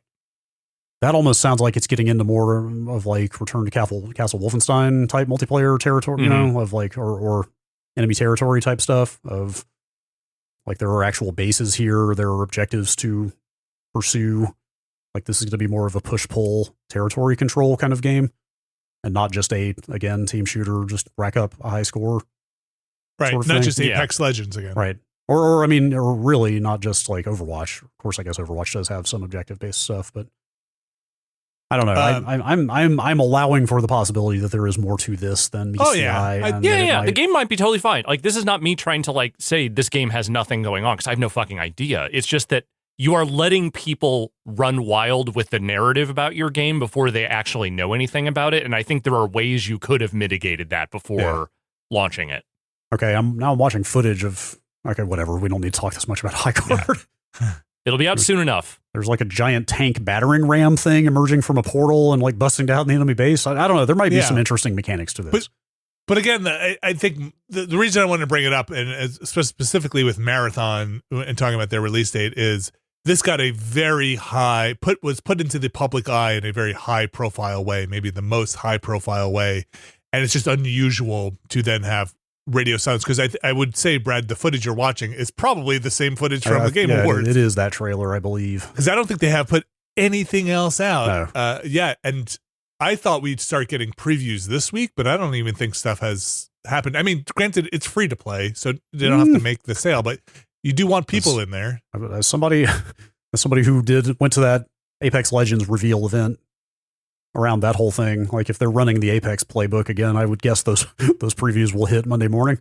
Oh yeah, okay. Right around the time the game is launching. Yeah. If that's happening, I don't know, but that's exactly how they ran Apex. Was they had us down and said, "Hey, new game from Respawn. We're not telling you what until you get here." And then we saw it and played Apex, and I was like, "Fuck, this is awesome." Yeah. And then that embargo lifted basically the day that the game came out, like five days later. Maybe that's what they're going for. Well, that's entirely possible. But all right, moving on here. Let's talk about Life is Strange. Alex, you remember Life is Strange? Yeah, I do. Did you play Double Exposure at all? We played Double Exposure, I'm pretty sure. We played Colors? True Colors. But I think we also played at least some of Double Exposure. I don't think we streamed that whole thing, but it's been long enough that I don't fully remember. Life is Strange, and then Double Exposure was a direct sequel to with Max to Life is Strange. It seems like they're going back to the well for another Max and Chloe Life is Strange. Which is not what the last Max adventure was really about. Because Max's powers in Double Exposure, if I remember correctly, kind of shifted into being able to shift between two kind of parallel realities versus being able to rewind time. Yes. And I think that game ends with her going back to having time rewinding powers and no longer like merging the realities. Seems like a great opportunity to write a new ending for their story. I think she collapsed the timelines. don't think I finished that game. I didn't love it as much as I really enjoyed. Actually, I really like True Colors as well. But the original game was the one I enjoyed the most. Yeah. And so the thing with the first one is that there's two ways that game can end. Sorry for spoilers from a game from like 2015, but it's important to this conversation. It's important to this because, like, basically Chloe can die through your decision, which saves the town and sort of like, you know, kind of fixes all the problems that have kind of been building up throughout the storyline. Or you can keep Chloe and the whole town is basically annihilated. And as I recall, in our ending, which everyone knows is the canon ending, we allowed Chloe to die and save the town. And it's a much better ending, by the way, than the other one, which I did see. So coming to this, reading this blog post on the Xbox page, which is written by someone in the house editorial style of, let me tell you how much I loved this game originally. There's a couple of things I noticed about it. One, the phrasing of the ending that Max and Chloe deserve is just sending every hair on the back of my neck standing on end. I was getting like Mass Effect 3 ending alarm bells ringing there of and this is coming from somebody who's never played a minute of Life is Strange. That immediately read to me like, people didn't like that ending, did they? They want the happy ending, right? So but the thing is, I don't know if that's actually true. I don't think that is true. Maybe that's a misread. Yeah. I don't know. But that's the way you would read that, like getting that text. The other thing they say is by fans for fans, which is absolutely the worst thing you can ever say to me about some kind of narrative thing, because that fans are insane. They always have been and always will be, and that's all fandoms. I'm not specifying Life is Strange in particular. But the thing you're so they, in the blog post, they talk about what happens in the second game. They talk about her powers shifting and kind of going back, and they sort of allude like, is that why Chloe's back? Yeah, obviously they're not going to tell you yet. So if you are talking about changing the dynamic here and saying that the ending from game one actually ultimately doesn't matter because of whatever you're going to end up doing in this one, that's kind of infuriating to me because, one, the ending where Chloe dies is incredibly satisfying for what that very loose teen story is about. Like, it feels like it actually culminates in the right things. It feels like it really solidifies that story. The other ending is fine, and I see why people would pick it, but that ending also results in the total destruction of the town. So what you are effectively saying is neither of those endings matter if you were bringing this in a much later story where there is something going on where Chloe is just alive no matter what. Like, if you were giving people those choices in that game, and then you are coming back around later on saying, well, here's the real ending, you're not telling stories. You're doing market research. Like, that's all these alternate choices are, is you are just looking at the percentages and saying, well, this is the ending people really liked, so we're going to try and build something around that. Or, this is the narrative, the character people really like, so we're going to try and build something around that. Like, that's not a story. That's just you figuring out how to milk this thing further dry. Yeah, that was my other question was, like, are they going back to this well because they don't know what else to do with this franchise, or or more to the point, they're going back to the safe thing that they know everybody wants? So, okay. I agree with you, Alex. I think I've been trying to think about it while you were talking about all that, like what I liked about Life is Strange. And I think I liked that this kid got these incredible powers and didn't know how to deal with it, right? Like, yes. And the consequences of that, and like way in over her head in everything, right? And it's you could call it a metaphor about puberty, about growing up, but like basically at the end just doesn't know what to do, and it makes it very impactful because it has to make these hard choices. And it was very impactful. And it felt like there was a finality. It felt like it was like, hey, you had to do this and move on. And so I totally agree with you. And then I think people were like, we really like Chloe. And so they were like, great, we're going to give you, what was it, Before the Storm? Yeah, they did that prequel story with Chloe. Story. Yeah, which was not a great game, but like they at least told a story that wasn't just going back on the stuff that happened in the first game. You want to hang out with Chloe and see how Chloe got messed up with, I think it was her girlfriend, Rachel, right? Like you want to go back and like do this? Great way to do it. Do it as a prequel. Totally. And I think Double Exposure was also interesting, at least from the setup, was like, here's Max trying to move on from this whole incident, right? It's Chloe's gone. Yeah, I think reintroducing Chloe, again, personally, misstep. It's impossible to know until we see what the game actually looks like, what they are planning on doing with the story. Like, I'm not trying to just kill this thing before it even comes out, because it's coming out soon. It's out in like 2 months. The other thing about this that has nothing to do with the actual narrative thing is that in the announcement post, they don't even really say what studio is making this. It's Deck 9, which is the studio that has kind of been working on a lot of this stuff. Deck 9 has had a lot of layoffs recently. And this game, I think, was part of potentially like a leak sometime in the last year or so where people were talking about what was going on at Deck 9. I think the rumor was that the writing staff that worked on this finished the script lock in 2024 and then were immediately laid off. So I don't know. They aren't saying anything to that effect, because why would they? But it sounds to me like maybe the people who wrote this game don't actually work at Deck 9 anymore. I don't know. Also, real quick, I also wonder, could this be the rumored 4th game at the Developer Direct tomorrow? Oh, interesting. They are getting this pump up on Xbox Wire. It's true. Right? Yeah, because there was, that thing is nominally about Fable and Forza Horizon 6 and Beast of Reincarnation, but there were rumors that there's going to be a 4th unannounced game at that. That's a good point. Stream, and then they're announcing this the day before, so I wonder if that's that. Yeah. Yeah, that's a good point. We'll see. Like you said, this game is soon to be here in March, right? End of March, yeah. Yeah, end of March. Let's see what happens with it. Yeah. It's just not what I want. It's not what I'm asking for. I'm not that I'm the biggest super fan of all things Life is Strange, but I really did like the way that first game wrapped up. I did too. And I think maybe I'm not going to say I'm a Life is Strange super fan, and I don't have that much stake in the game here. It just seems like that was the story you wanted to tell, and you don't need to fiddle with that part of it anymore, maybe. But yeah, you're right. I should give them the benefit of the doubt. Maybe they'll make it all work. Maybe. Life is Strange fans rejoice.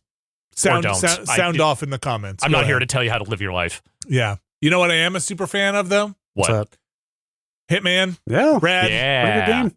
Brad, I remember a time when IO said, look, folks, we know you got Hitman on a bunch of platforms. We're going to give you this one-time dealio where you can suck in your progress from your other platforms of Hitman, World of Assassination, into choose your platform. Do you want it on the Epic Game Store? Do you want it on Steam? But we will bring in your save one time only here. Where is it? And I think it was just on the PC side, or maybe on the console side. I can't quite remember, but I remember basically feeling like I gotta commit. I gotta pick your place. Yeah. Well, guess what? What's happening now? Guess what? What? Cross save in Hitman. Cross progression. Finally, it is now a true world of assassination. 5 years after the final game in the trilogy came out. So can I just say this They're again? finally doing it. I'd just like to say this again for the record. I think they know that Hitman needs to continue to be a going concern. Oh, yeah. Well, remember they said, was it last month? Was it December? Whenever it was. They said there would be more Hitman. Yes, I remember that. There was that messaging around, after we are done with James Bond, back to Hitman. Yeah. I think they know what side their bread is buttered on. Yeah. For sure. Now, with good reason. I mean, those games are incredible. Yes. Let's be real. This is not me arguing with that. Especially now that I think this year is 10 years since the first of those 3 games came out. Mm-hmm. Pretty sure it was 2016 for that first Hitman reboot, or whatever you want to call it. Amazing. So with 10 additional years of technology and design progress, what would another Hitman? Oh, of course, by the time, if they're just finishing 007, it's going to be another several years before a new Hitman. At least a few, yeah. Who knows what a Hitman could be with all that additional time since then, and changes in X, Y, and Z. Well, apparently one thing is cross progression. Yeah. Yes. Hopefully this time let's assume that is all table stakes for the next Hitman, but good on them for going back. They're going to make it so you can, okay, this is probably the right, or probably even the only way to do this. I am in a bit of an edge case where I'm a little bummed by it. What they're going to do is have you pick a lead platform. Basically, they're going to say, all right, you pick a save, pick a platform between PS5, Xbox, and PC. That's going to be your main save that will now show up on everything. Right. You're not merging. Yes. That was as someone who played a ton of Hitman 1 on I'm with you. PS4, Yeah. but then moved to Xbox for 2 and 3. Kills me. So I've got tons of level progress on 2 and 3 on the Xbox. Right. But like my all the maps from Hitman 1, I have like nothing on.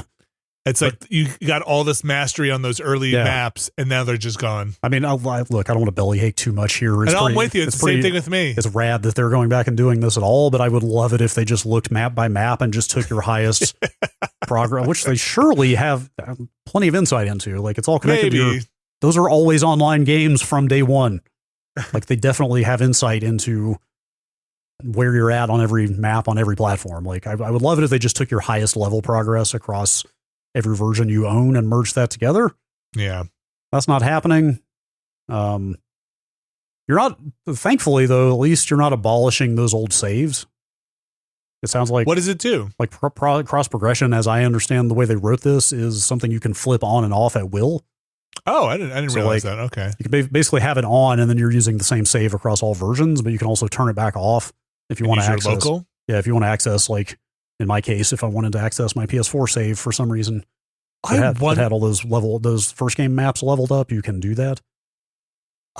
Man, I wonder if people will figure out a way to then like carry stuff over somehow, like cross the brain barrier, with local and online stuff. I don't know, since it's all, server authenticated, I would guess probably not. Secure. So just to be clear, because they stated out here, they denote it. Player level challenges, location mastery, unlocks and inventory, achievements and trophies, freelancer mode progression, and campaign story progress are all the things they're talking about in this cross progression. But to be clear, and this is kind of a big one, all DLC stuff will still be platform independent. Yeah, nothing which makes sense. Like nothing you paid for on a given platform will carry over to the others. Yeah, you'll have to buy it again if you want to access that DLC on another platform. But I feel like this is a, buy once, cry once situation. Like if this were in from the start, this wouldn't have ever been a problem for us, right? Like but hopefully now with whatever they're doing in the future, I'll just put it on my main one and look, and it's an excuse for us to go back to those original maps and get some good mastery. Kind of what I was thinking is like, oh darn, I have to go play Paris again. I know. I just not actually that big a deal. It's got to go do their Christmas event and kill Santa again somewhere. But this is cool. I'm happy for them. They should do this. It should have been maybe done a little earlier, but video games are never as easy as people think they are. Yes. Well, also, I always love a developer that provides this level of long-term support for their games. It's like CD Projekt is also Techland, or a couple that come to mind of Harmonix. Sure. Like, well, of course, it was mostly paid in that case, but for the DLC. Not I'm just saying the platform was supported for a very long time. Yeah, not entirely dissimilar, but like, just generally studios going back and adding features to games like years after they came out is the exception to the rule, and that's always nice to see. I do wonder, just going back to what we said starting this conversation, I do wonder if they have the technology on their back end because of some development that they're doing for the next Hitman iteration, that maybe the tech cost wasn't as much to bring it into this situation here. Yeah, hopefully. Or maybe this is a great way to test it and say, hey, get in there and test it. Or they may be building out infrastructure for 007 they were able to leverage here or something. Yeah. That is coming soon. Is there a rollout for this? Part of their anniversary, February 3rd. Yes. Okay. That's cool. All right. I think I own that thing in like 4 places, so I have it in at least 2 or 3. Yeah.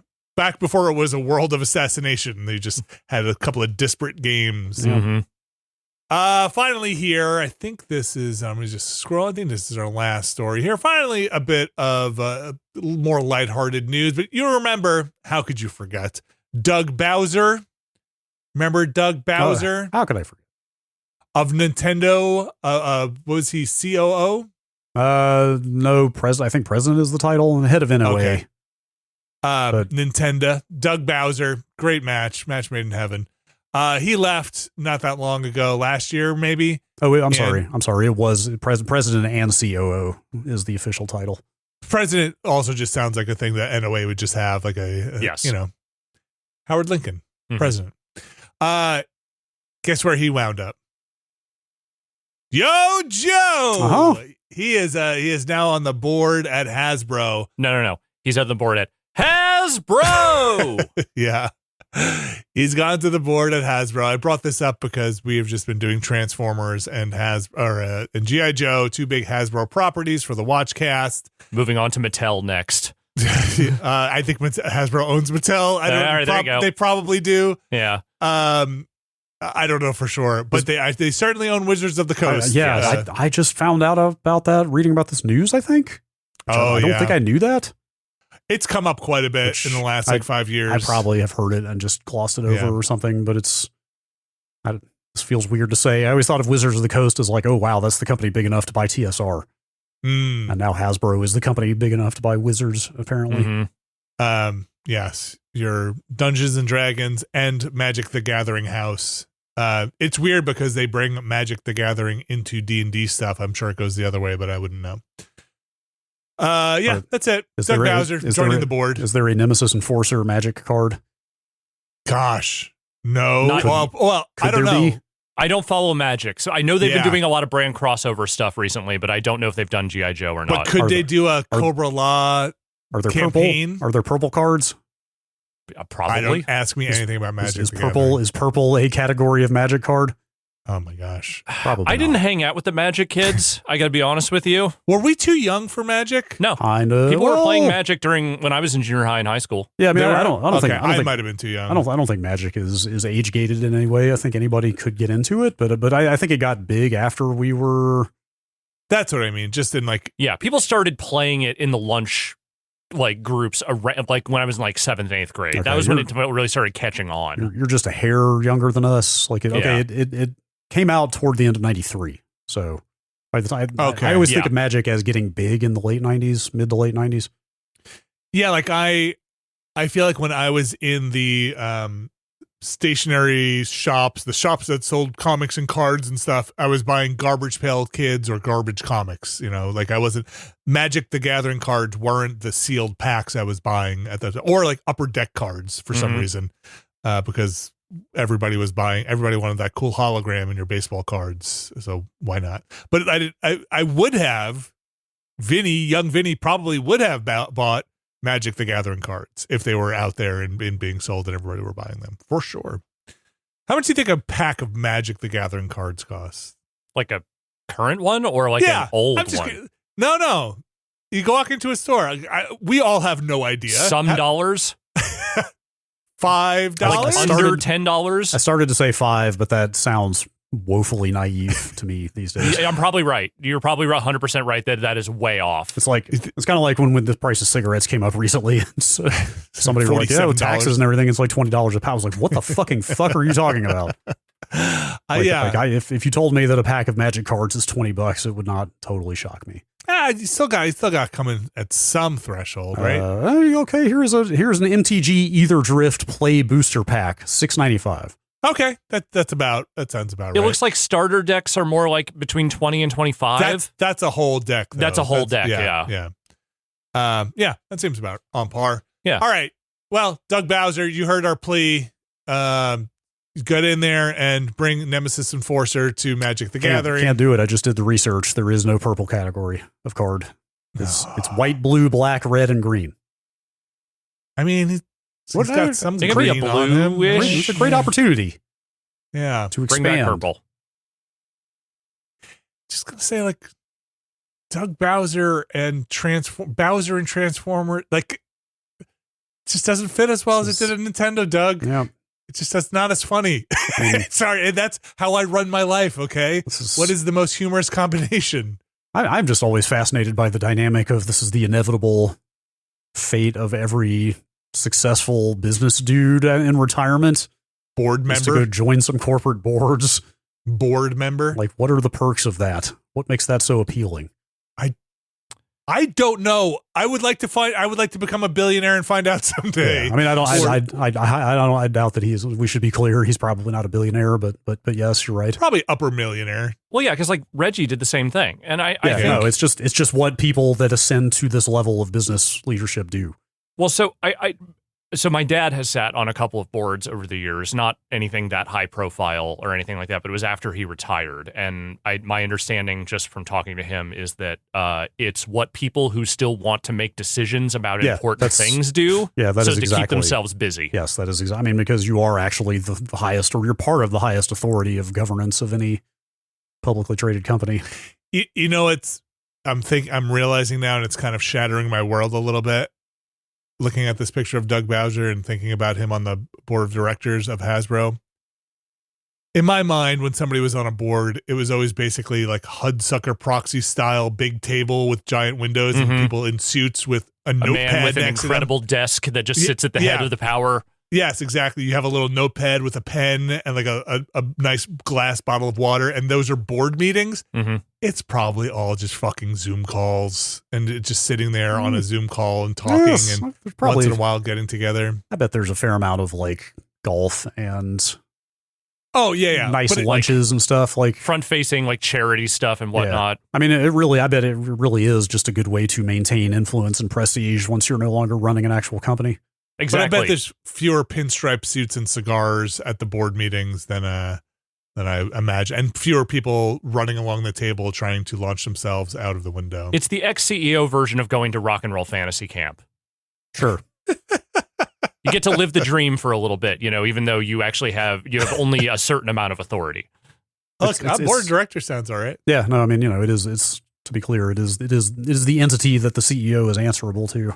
Right. So it's like it's kind of like both more authority and less responsibility than you used to have, I guess. Mm-hmm. It's a guiding hand. But you're also not the sole voter and sole decision maker. There's other people in the room with you. That's what I mean about responsibility. You don't have to be the one person on which everything rests. Coming along with Doug, I'll just mention this as part of the news, and maybe somebody cares. Carla Vernon, who was the CEO of the Honest Company. Are you guys familiar with the Honest Company? They made a lot of.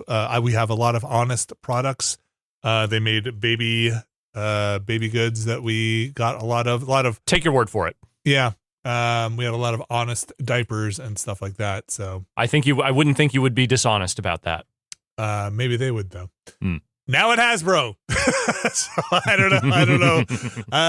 Look, what do I know about running a business? Nothing, apparently. That's going to do it for the news. Boy, what a news day. Yeah. Big hits out of there, though. You got Marathon coming March 5th, and a big what's going on. The saga of what's going on with Ubisoft continues. Brad Shoemaker, got an email? Sure. If I sent an email to podcast@nextlander.com, podcast@nextlander.com, I sat at my computer and I wrote in the field podcast@nextlander.com. Are you telling me there is a chance that you might go and find that email and read it on this here show? I mean, Gerald from Wellington, New Zealand hit the jackpot this week. Nice. Okay. There is no money. There is not a cash prize attached to Shit. No. To be clear. It's respect, though. This does kind of tie into the Silent Hill conversation a bit from earlier. I'm currently playing Final Fantasy X-2 for the first time. I'm lazy and don't care about the game's sanctity, so I looked up a walkthrough to deal with the plethora of minigames. Mm-hmm. I noticed that I'd locked myself out of certain content, and now have to look up a walkthrough to make sure I can see all of the content, good or bad. My question to you is, given certain games nowadays are obscure by design, intentionally or not, how do you avoid the temptation to Google everything to make sure you're seeing everything, and resist any internal collectathon or see everything urge? You're assuming I do. Yeah, like I said last night, I gave in and looked up all the inventory upgrades in Silent Hill because I really didn't want to miss any of those, which led to me seeing like 3 tiny little tidbits about where the story was going. But it was There are I think decent sites or conversations that happen around new releases that are explicitly about, will you be locked out of anything? So you can find those conversations or guides pretty at the ready for your game. Like, hey, are there missables in this? Are there missable achievements? Are there missable items? Yeah, trophy and achievement guides in particular for the longest time have been very explicit about listing all the missable achievements there, but that's a little more rigid than just like collectibles and minigames and stuff like that. But so I think it's a good place to start, because if there's a missable achievement, there are the chances then go up that there's probably something else missable in terms of content that you missed for getting that achievement or trophy.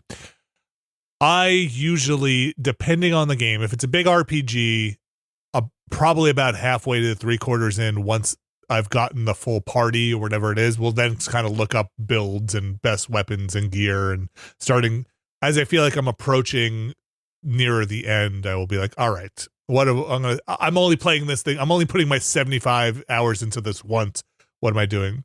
For a shorter game, something like Silent Hill, I would probably do that first run if I were playing on my own without looking at anything. I think it would be the temptation really isn't there, but something like Hollow Knight, I would absolutely, and Silksong, I have looked up stuff to be like, hey, I want to make sure I'm maximizing this run through of here. Mm-hmm. So it kind of depends on the game. Something like Final Fantasy VII, what's the most recent one? Rebirth? Remake? Yeah, Rebirth. I think I looked up stuff to be like, hey, again, I'm going through this once. I want to make sure I got everything. Yeah. I assume X2 does not have a, hey, here's a area completion or anything like that, right? I don't know. It's been a very long time since I played that game. Yeah. I do care about missing stuff, especially side missions and content if it's heavy narrative things. So I don't mind looking things up to see if I'm going to miss some stuff. That's kind of how I feel RPGs. Too. Yeah, like I'll look up stuff if I care enough. Like, and if I don't, then it's not a big deal for me. Like, and honestly, most games these days, I am not that crazy about trying to see everything. Yeah, I either will or won't if I care enough. Like if I actually care enough about like taking the game pure, I will not look anything up just because I want to experience it all organically. I don't know. I've thought this over many times because I am terrible about worrying about, I think we've talked about this before. I hate the there are two paths in front of me. Which one of these is going to trigger the next cutscene that will then stop me from coming back? Yep. And doing how the far other are you going to path. run down the left corridor before you turn around and come back? To the point that maybe we need a yellow paint equivalent for this is the story critical path, and here is the one you need to go explore first. But I've thought this over many times. Like, would I be happier if it just became considered like bad design practice to put missable stuff in your game? Like if you could wave a magic wand and say, "Oh, no game will ever have anything missable again," you can always go back and do stuff you missed. Would that make me happier? Because I'm terribly compulsive about this stuff. It would make me happier. But I think where I land is it would not, just because I generally kind of feel the same way about like whether there should be difficulty modes or like just about anything else design wise. Like I don't want to be too prescriptive about how a game should be designed. Like developers should make the game they want to make and think is the game they should make, and then the game should live or die on its own merits, right? Yeah. Like if they want to do X, Y, or Z thing that is unpopular as a design consideration, let them do it, and then like people can decide, okay, this game sucks because it doesn't have difficulty modes, or I missed 80% of the collectibles or whatever. I'm gonna amend from what you just said. I think you've changed my mind. I'm gonna amend my statement that it would make me happier. I really think it depends on the game being forthright about stuff being missable. I think something like a Demon Souls or Dark Souls, I think those games are cool because you stumble into a thing that you missed and you're like, why is this sword on the ground? Whose was this? And it's like, well, you didn't get here in time, or you didn't pull the chain that you were supposed to pull in the basement. Now this person's dead. I think those are interesting, but I think missing something in like a Silent Hill F because you got locked out of a path because the world changed in a way is frustrating to me. Yeah, like, sure. That's a bit different. I'm with you. I feel like maybe that from this perspective, maybe that frustration should be a part of the experience. Like you're kind of take it the good and the bad of the game and like evaluate it holistically at the end.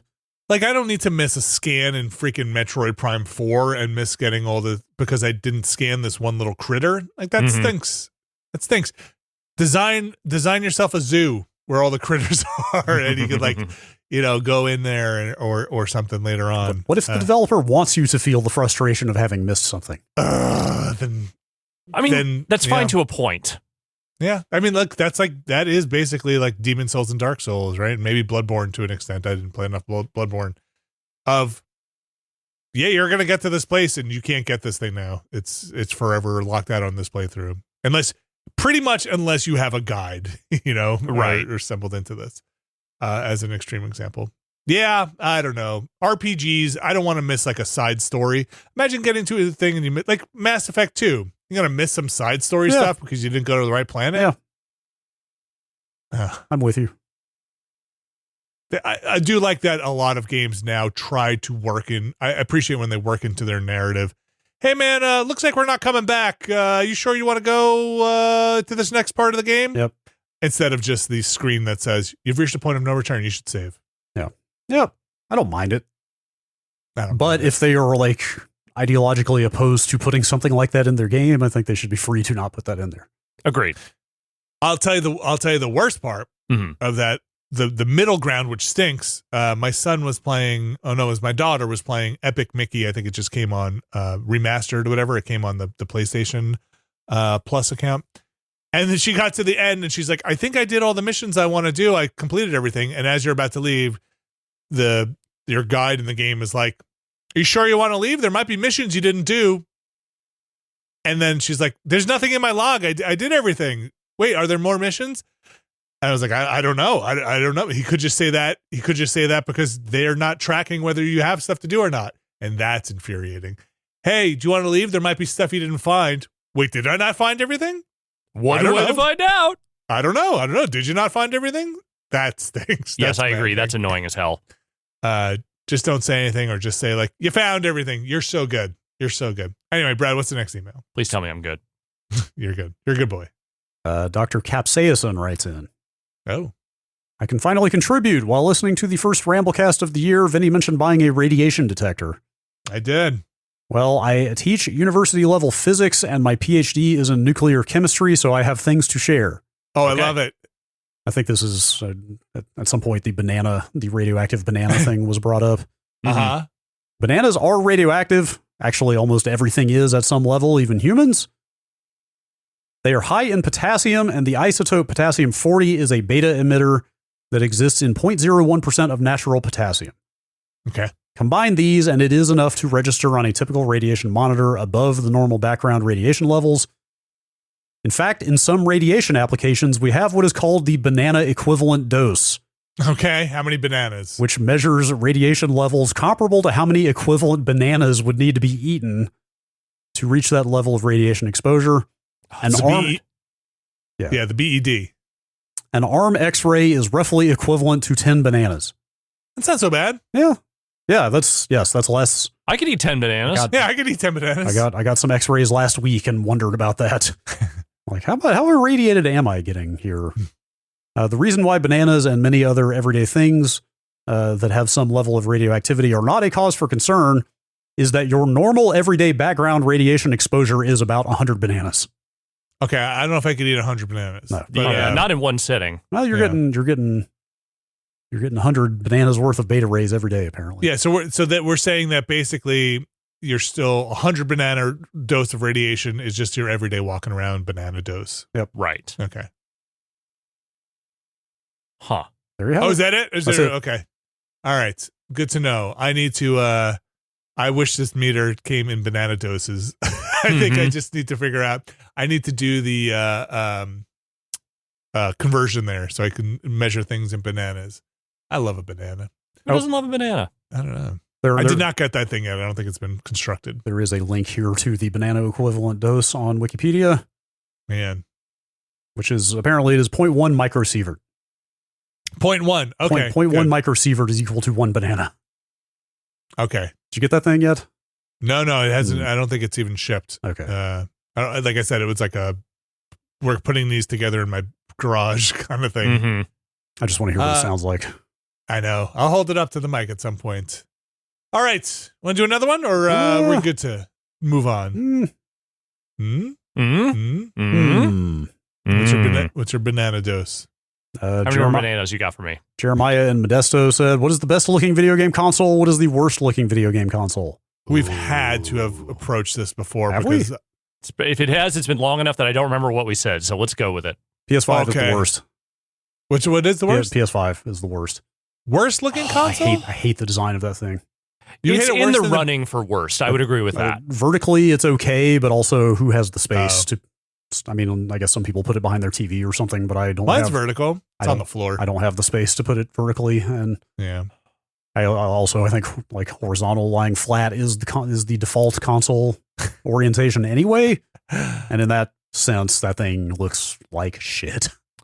It's probably. I mean, I'm discounting like random Japan only platforms that I don't know the form factor of, but I think of all the mainstream consoles that have made it to the United States, it's probably that one. I can't think of any others that are that annoying and also cumbersome. I think I hate it less than you guys hate it. It needs a stand, dude. Yeah. It does need a stand. A horizontal, a console that is intended to lie flat cannot do so without a fucking stand that can break. You're so right. Because my first PS5 stand broke. It's a fine point. There are moving parts in there. So you don't mind the PS4? No, because it's got a big flat bottom. PS4 is like kind of boring, but not in an off-putting way. Okay. It's very geometric, very angular. And PS3, same thing, flat bottom. I think the second revision, the PS4 Slim actually looks pretty nice with a little rounding on the corners and stuff. I never liked the look of the PS3, but I was never offended by it. PS3 is just weird. It's just bulky. So it's like the Foreman grill thing and everything. Like I dislike it in exactly the same way I like the original. Dislike the original Xbox is that it's just too big. That's it. It's not that it's hideous. It's just too big. Yeah. Well, I'll switch gears here for a second. I'll say I think one of the sexiest, steamiest, hottest, most consoles, erotic, the Vita. I think the Vita is a very sleek console. That's yeah. I might go. It's not necessarily a fun console. Yeah, it's like a spy gear. I might go some flavor of PSP, but they're pretty similar. Honestly, at the end of the day. It's nice industrial design. It looks nice. It's either the GameCube or the Dreamcast for me. Okay. Dreamcast. Yeah, sure. Okay. I like GameCube the little is a fun compact. one, yeah. I like little compact consoles. I like it when they are able to make the form factor small and cute, and both of them did it. I mean, in that context, I mean, the PS2 Slim is like a marvel of technology. Yeah, that's another good one. Like a console, the thickness is like the size of a credit card. So if I go outside of the best looking or worst looking, I think the coolest, most fun, best console design ever is the Game Boy SP. I think that thing is. I think you might be right. Is the best that thing one's really ever. something. Look at that little guy. You just little flip them open. You're playing great games. Clap them closed. You're good. Get a magnifier screen on there. Yeah, I can get behind this. I think if we're talking handhelds, I might go DS Lite. It's also very good. Yeah. It's a little bit bigger. It doesn't fit in the pocket as well for me. Like actual best looking ever is probably if you start factoring in some of those Japanese computers that were also consoles. Like it's probably one of those. But actual console, like I'm probably always going to have to say Super Famicom. Yeah, the Super Famicom's really good. I'm trying to think. Under the TV best looking thing. Nothing beats a GameCube for me. Yeah, Super Nintendo's not really. A GameCube is really up there. That thing is adorable. GameCube is strong. GameCube is good. It's strong. It's real. Wii It's is my not friend. fun. Wii U is not fun. Should we just tier list this sometime? yeah. Sure. Yeah. Xbox is just a brick. Yeah, we'll have to go through it too. 360 wasn't that bad. 360 it's not my favorite form factor, but it worked. It's no GameCube. Yeah. You know what? Okay. The Genesis, pretty cool looking. That was a pretty good looking console. Wait, which one? First gen? The first, the roundish one? Yeah, the original. Actually, for that matter, Master System looks incredible. Yeah. Master System is the most stepped out of an 80s cyberpunk anime console ever made. Yeah. Well, again, with the exception of those Japanese computers. Okay. Well, there you have it. Definitive. Yeah. We did it. We solved it. PS5. Yes. You messed up. Unless we again decide to do a tier list on a stream or something. You know what? Write in if you want to see that. I'm going to throw in with you on the PS5, not even because of the horizontal versus vertical thing, which I think you make some really great points on. It's because when you add the disk drive to that, it completely breaks the aesthetic of it. Mm-hmm. That like hump off the side of that thing is just so silly looking. And if you've not designed around that for a disk drive, I don't know what to tell you. Yeah, fair. Even the GameCube had a damn disk drive. I kept thinking I would get the disk drive for my PS5 Pro, and I have not bothered. And at this point, I guess I won't. Oh, yeah. Are they Just- hard to get now? Or are they? No, they're just out there, but it's Okay. just, I just don't think I would ever put a single disc in it, probably. I'm trying to think if I've put a disc in. There was a Skylanders disc that the kids would play, but I don't even think they ever put it in. All right. Yes. If you want to see a ranking of consoles, you gotta let us know. That's just the thing. It's a thing we could do. But that's going to do it for the emails. And that's going to do it for the show. Now, that is not going to do it for the amazing output of this extremely talented team here we have at the Nextlander studio. Oh, that's awful decent of you. Yeah, well, you're welcome. Including one Alex Navarro and the Watchcast. What's going on over there? We are still tearing apart our consumerist childhoods. The G.I. Joe episode is up for patrons. Transformers is up for everyone now. And this week we will be recording Masters of the Universe. In my mind, Alex, I haven't watched it yet. That's tonight. In my mind, it is already at the bottom of our list. It is it looms large as the worst movie I have ever seen. Worse than Cutthroat Island? Again, I have not Worse watched than New it York since- Ninja? I have not That'd be watched tough. these things since I have seen those movies. Is it really that bad? I haven't seen it since the 80s, I don't think. I have not seen it since Me I either. saw it originally, yes. I remember it being a campy disaster. Whether that is entertaining in any way or not, I will not make any bold claims here until I have seen it. But I remember it just being the stupidest thing imaginable and only occasionally in a good way. And having nothing to do with He-Man. I mean, it had like just barely enough to do with Hitman to put the characters on the poster, but that was about it. Got Skeletor in it. For a form of him, yes. Yeah. Well, I'll find that out tonight, and you can listen to that next Monday, over on the Patreon. We mentioned it before, but we've got Road to Empress that is up now on our YouTube channel. Yep. We did not stream on Monday. We took it off Martin Luther King Jr. Day. We did do our Ramblecast, which is also on the Patreon.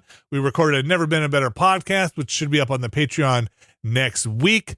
That Ramblecast, by the way, if you didn't know, audio and video. We'll have a Planorama for February up on the Patreon. We got a Q&A, which will be for our Discord members, and you can become a member of their Discord. I have to get all these places right. Patreon, Discord.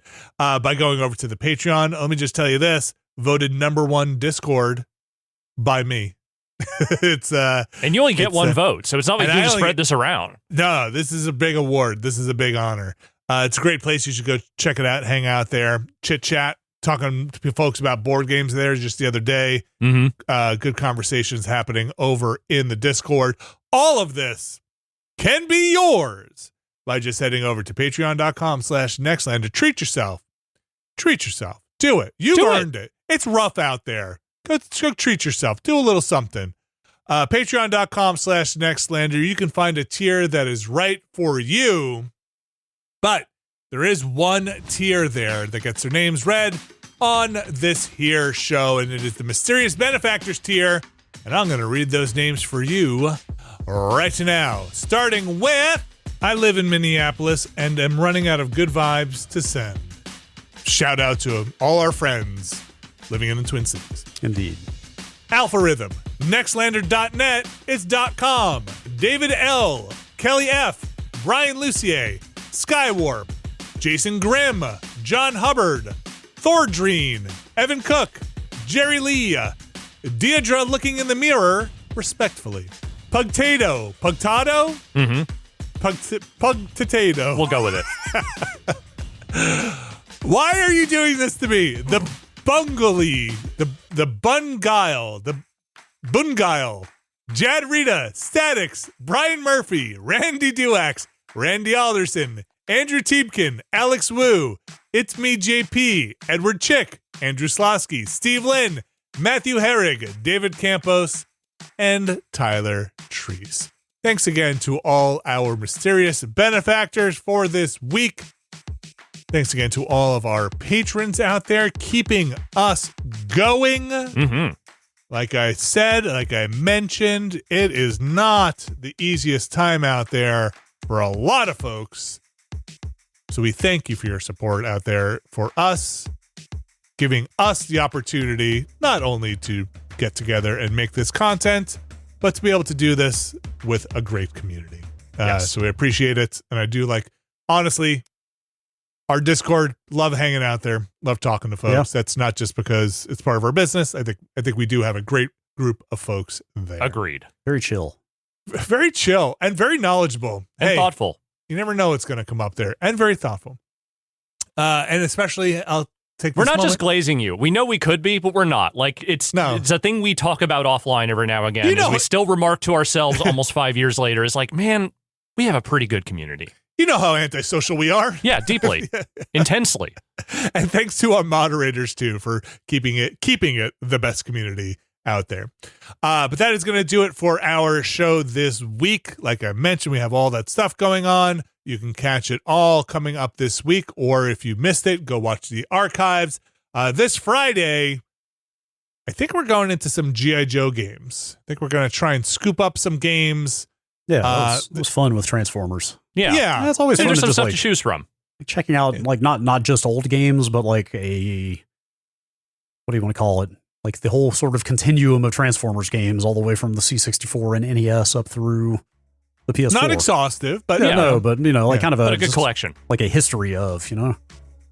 It's always fun to see what somebody has to do with a brand when they have only a couple of bits to what somebody does with a brand when they can make any game they want, right? Yep. Like that is always a fun exercise. Bill, how do you capture the essence of G.I. Joe in 24 bits? I don't know. You might find out. So join us on Friday for that. And then next week, I believe next week will be our Patron's Choice. So if you're over on the Patreon, look for a poll next week for them voting tiers. But for today, that is going to do it. Thank you, Brad Shoemaker. Thank you. Thank you, Alex Navarro. Thank you. And we'll be back next week.